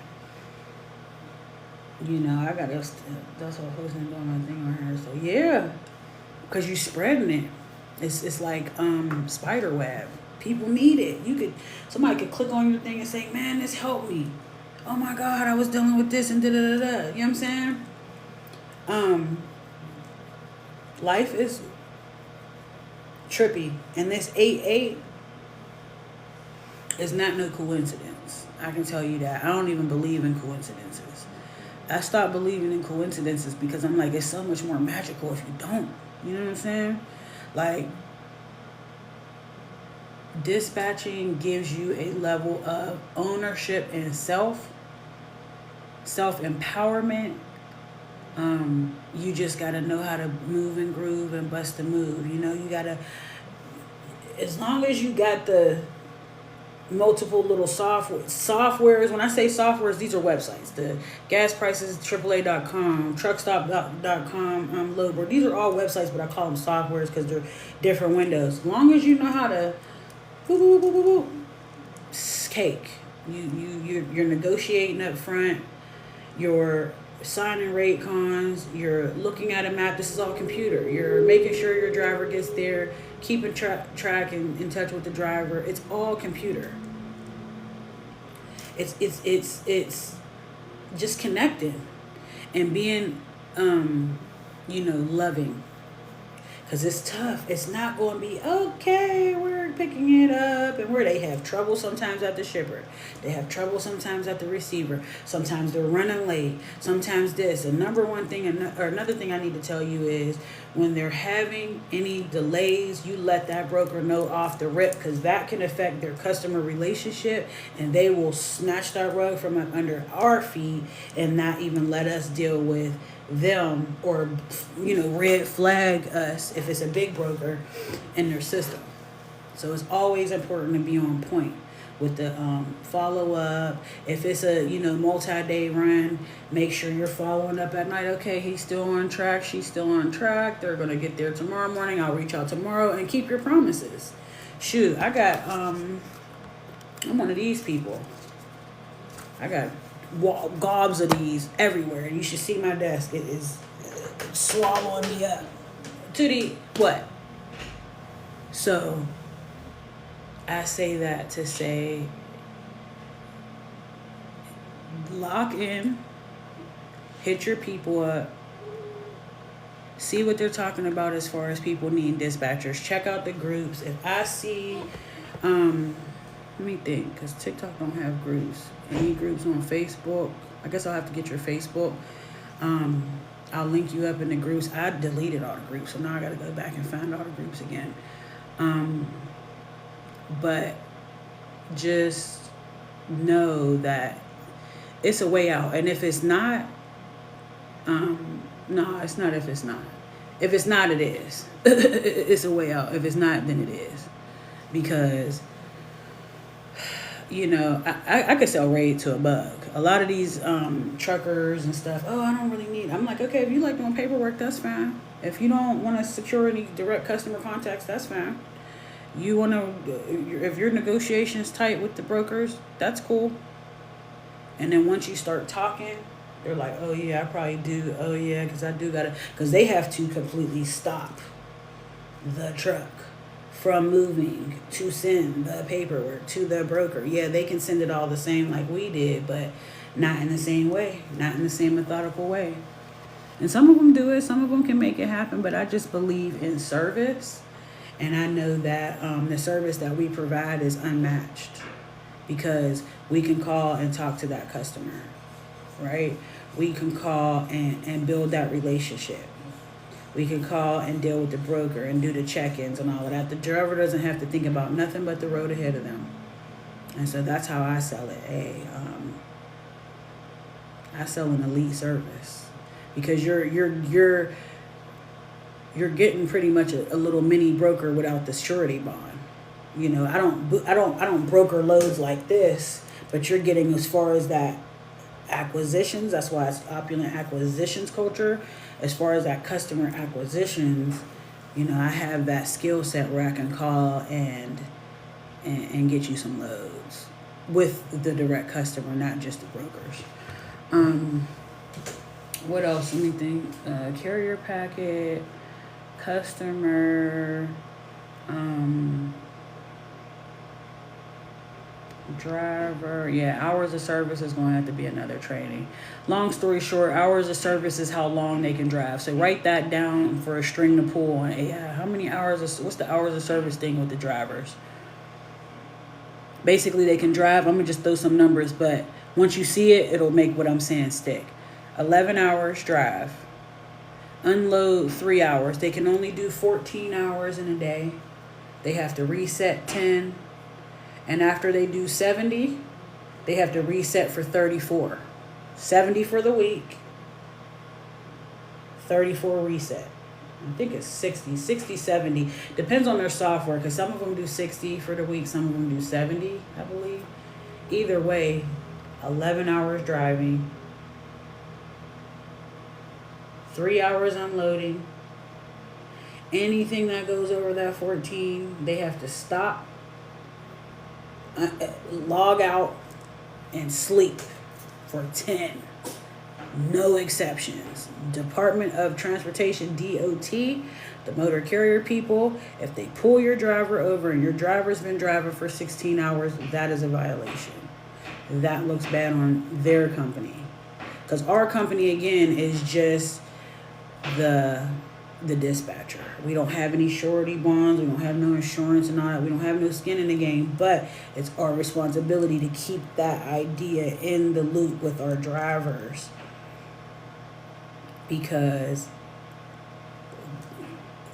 But let me not get you shook up because you don't have to literally track the numbers. When you look in that software where I told you it shows you where the driver is, it tells you how long they've been on. It tells you when their next reset is.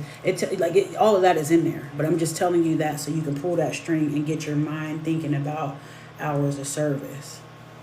I don't know why you're acting like you really just got something, like somewhere to be or something. Like, what do you got going on?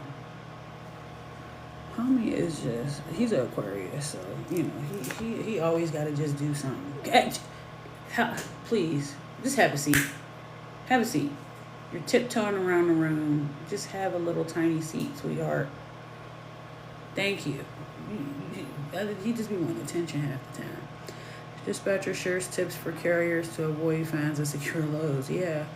You don't want to run into that. I've not ever, I don't like to say never, I've not ever run into that. I don't play that. I'd be like, hey, how long they taking to unload? Because in a minute, we're going to have to shut it down. Because that it usually takes 2 hours to unload unless it's drop and hook, which means power only. If you've seen the people in the trucks with no trailer, that's power only. So that means they go to the shipper and hook a trailer, drive off with the trailer, go to the receiver, unhook the trailer. That takes less than an hour. So that's not no unload time. But if it happens to be, with some brokers, you have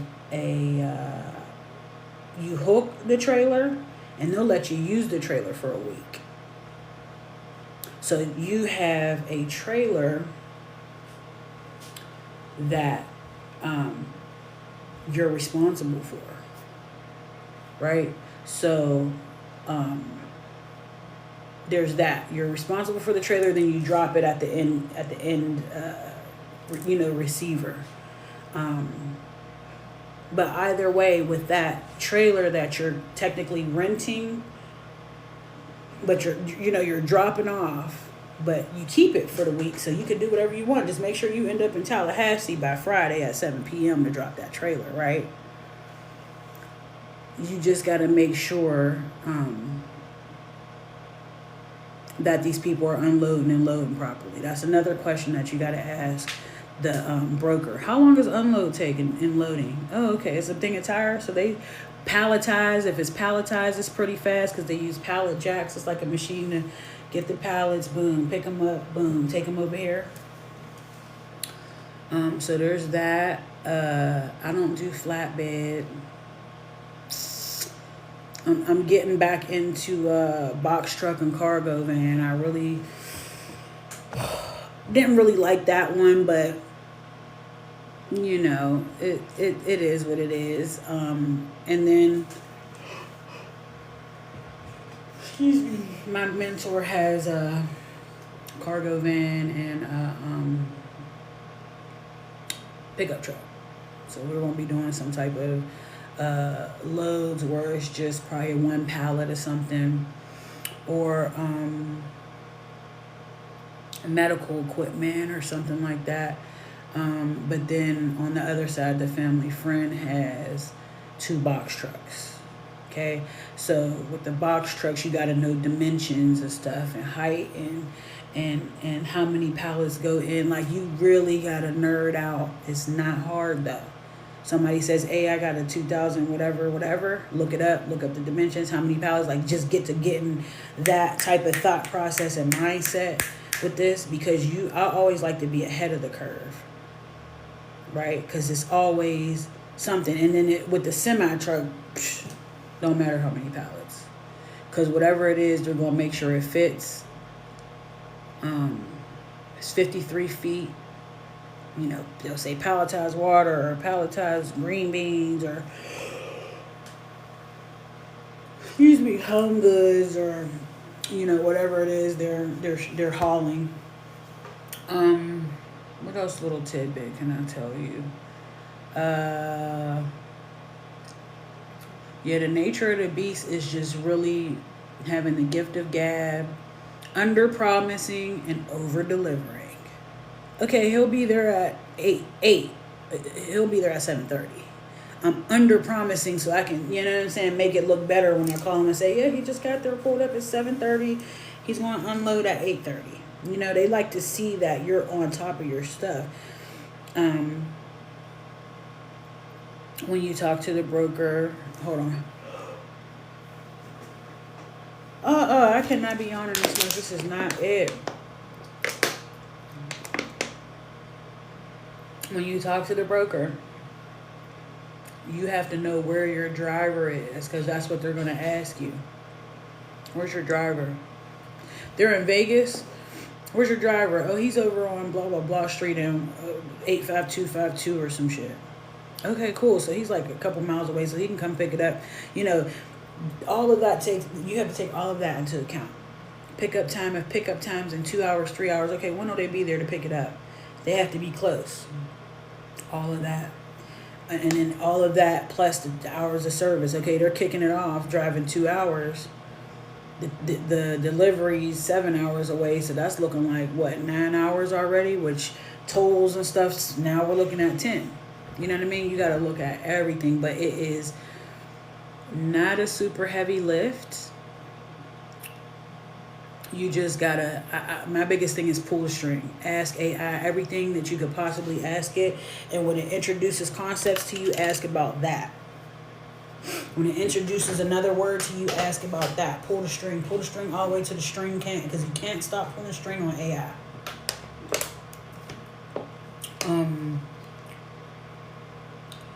What else? Let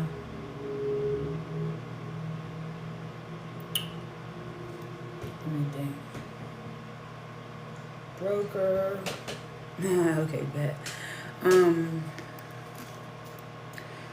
Yeah, it's relatively simple. I do, when I start working with a company, like they're the ones who set up the load boards. I made a mistake when I first started me doing the load boards, and it was like I'm paying this thing.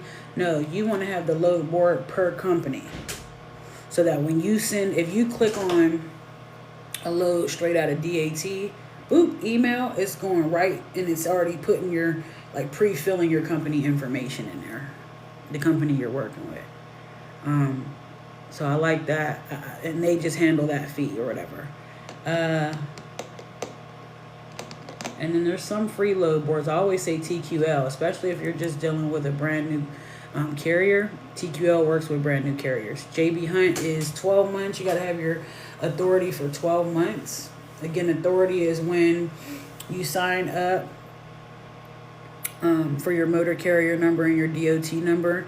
They stamp the date that you're approved. Say if it's 8/8, you can't work with JB Hunt until 8/8/27. Can't work with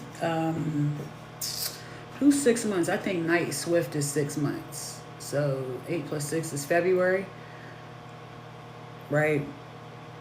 February 9th is when you can work with them. Like you gotta, like, it's a tandem of knowing, but I put reminders in my calendar so I can know, hey, and be on it, because you got to submit carrier packets to those brokers, and they have to accept you in order to start doing their loads. You do the same thing with any of them. So with TQL, boom, right off the gate, sign up for their carrier packet. They get you onboarded, and then boom, you can look at their load board. You can look at TQL's load board now, though. If you type in TQL.com load board, it's a little bit of a to-do, but you can actually find it. Let me see. TQL. Okay, it's called Carrier Dashboard. So carrierdashboard.tql.com. If you click on there, go down the page a little bit, it says load board. Click on that, and you can start playing with that and start going in and clicking, whatever your city is, or whatever city drivers are that Houston. What's picking up in Houston? And you can pick equipment. You can actually go in there and see a load board and see loads. Like tomorrow, I would do it, not tonight, because they don't run loads at night. They don't post loads at night. But tomorrow morning, I say around 8. Start picking around in TQL dashboard, because you don't have to have a login for that. They just let you peek. I forgot about that. I'm glad I remember. Yeah, and then keep an eye on that, whatever the hell this is. What is this? AAA fuel prices. That's good to know. FMCSA. So you can look the carrier up, because they'll give you their MCDOT number. And you want to look them up and make sure they're on the up and up, make sure they're active, because people get to selling dreams and stuff. So you want to make sure whoever you're talking to is who you're talking to. And everything is everything. Look at my little light going out. Type stuff. So, let me think of anything else. You got your carrier packet stuff. Getting started in the trucking industry. Ask questions. The AI summary is kind of funny to me. Carrier industry news. Start looking at freight waves. That's a good site to kind of look at stuff. Freightwaves.com. Who else? Landstar has a load board. Land, LAND, like diamond, STAR.com.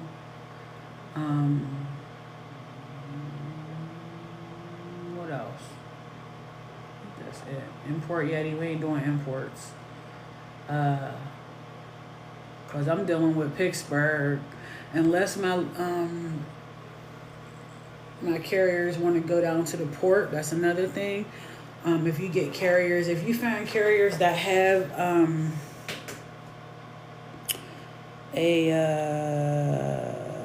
what's the thing to get on the port? My brain's having a fart. Hold on.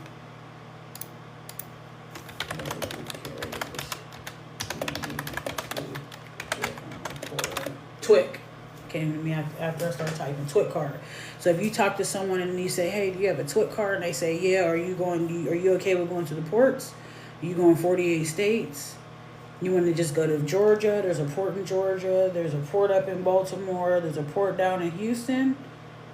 Yeah, I had to do it in Houston. There's a LA port, Los Angeles. There's Long Beach, Portland. All that port stuff now. When you started talking about port stuff and I really start geeking out, port is fun. The port is super fun. But it's only if, your carrier messes with the port, which a lot of them do because they know that port money is good. What else? What's on this little piece of paper? Oh, black chocolate's here. Yeah, because we still got the West Coast people. I wish the West Coast people would tell me if they was in the comments, because I know for a fact you're over here with me too. The funny thing is, I swear my body is on the East and the West Coast.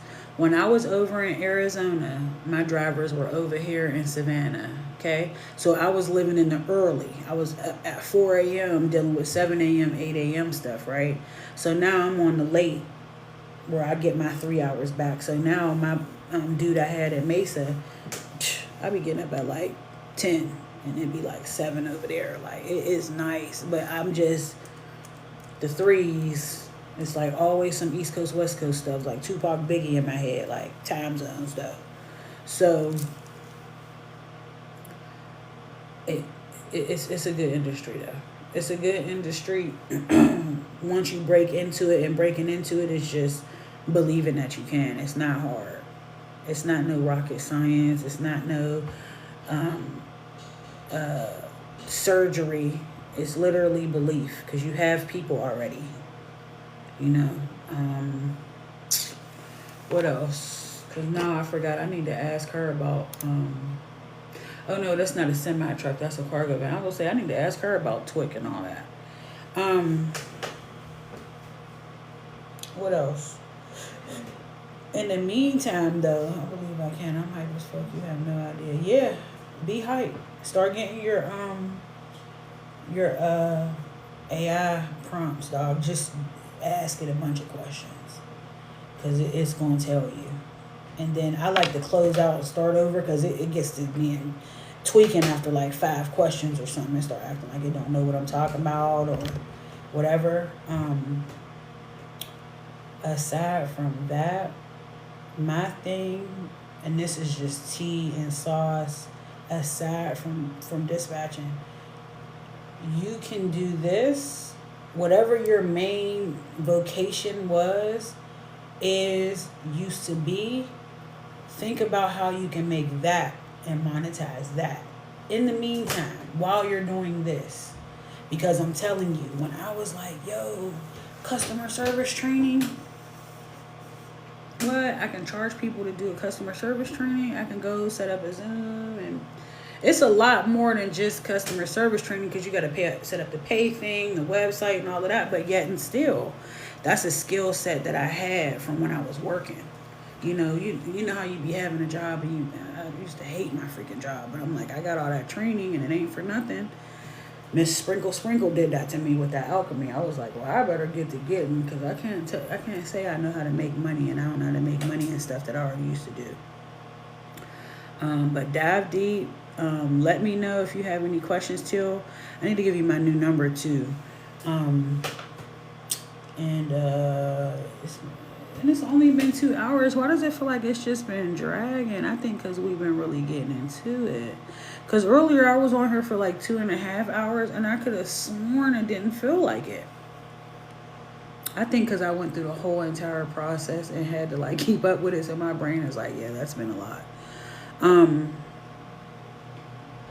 load booking, load board, carrier packet. I'm trying to make sure you got enough to be dangerous.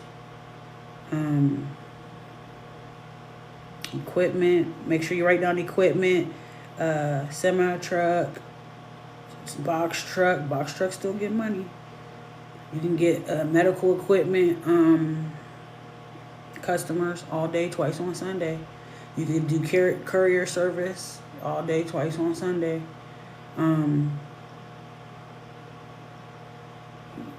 I ain't saying don't do flatbed. Look into flatbed because that could be your jam. You could have one of them technical minds that could do that. I don't know. I've had one guy that tried to do flatbed but then changed his mind and got a drive-in. So I was all gassed up like, ooh, yay, I finally get to do it. And it was like, no. So, let me think. At the end of the load, yeah, once you get the whole acquisitions part and get you carriers and stuff, it's easy. Get your templates for your email, again, because that makes it quicker to correspond with those brokers. What are you saying to them? What are you asking them? What else? Am I missing something? Gas, hours of service, fuel. So they say fuel, diesel, hours of service is a buzzword. Write down hours of service and make sure you understand what that is. I used to have it on a sticky tab all the way until it was in here permanently because you don't want to miss that. That is one of the most important things about being a dispatcher is you have to make sure your driver is compliant with the hour of service. Because I'm going to keep it 10 bands with you. Some of these mother effers out here be really trying to push it. Oh, I'll just go into off duty, or I'll just go into personal conveyance. Oh, they got all types of loops and swoops to get it done. And I never, ever, I'm saying this again. I say, what's my verbiage? I'm not advising you to do that. It's your truck. You're the owner operator. I am not advising you to do that. Right? Right. So just make sure you stand on what the integrity that I'm teaching you. Make sure that you stand for what you believe in and stand for what's right. Because you'll not ever, get into like a jam with somebody. I strongly advised against that. I don't know why he did it. I don't like to be, okay, well, maybe if it works. Okay, I'm strongly advising, but it is totally it's your company. You do whatever you want, but I'm advising you against it. I'm your dispatcher. So, aside from that, I don't know if the West Coast is getting me tonight, Jack. I don't know if they're getting me tonight, Jack. Hold on, let me look at my little flyer. I don't know if they're getting the kid tonight, and I'm not even really that tired, but I'm like low-key crashing off this energy drink. Okay.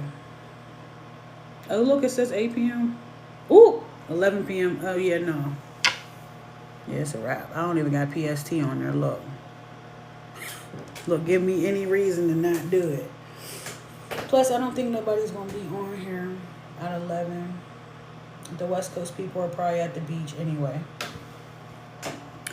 But long story short, you got it. Believe it. You got to believe it. You got to see yourself doing it on your computer, hustling and bustle. It's a hustle and bustle. But it's a good hustle and bustle. It's not a, Teely, be scared of the hustle and bustle. Me too. You're welcome. Text me. Oh, message me your number. So we're closing her out. Live freight dispatch training. Session 2 is a close. If y'all have any questions, inbox me. Thinking we're probably going to pick up with session 3 next weekend. But I hope y'all have a great night and keep it true out here. Peace.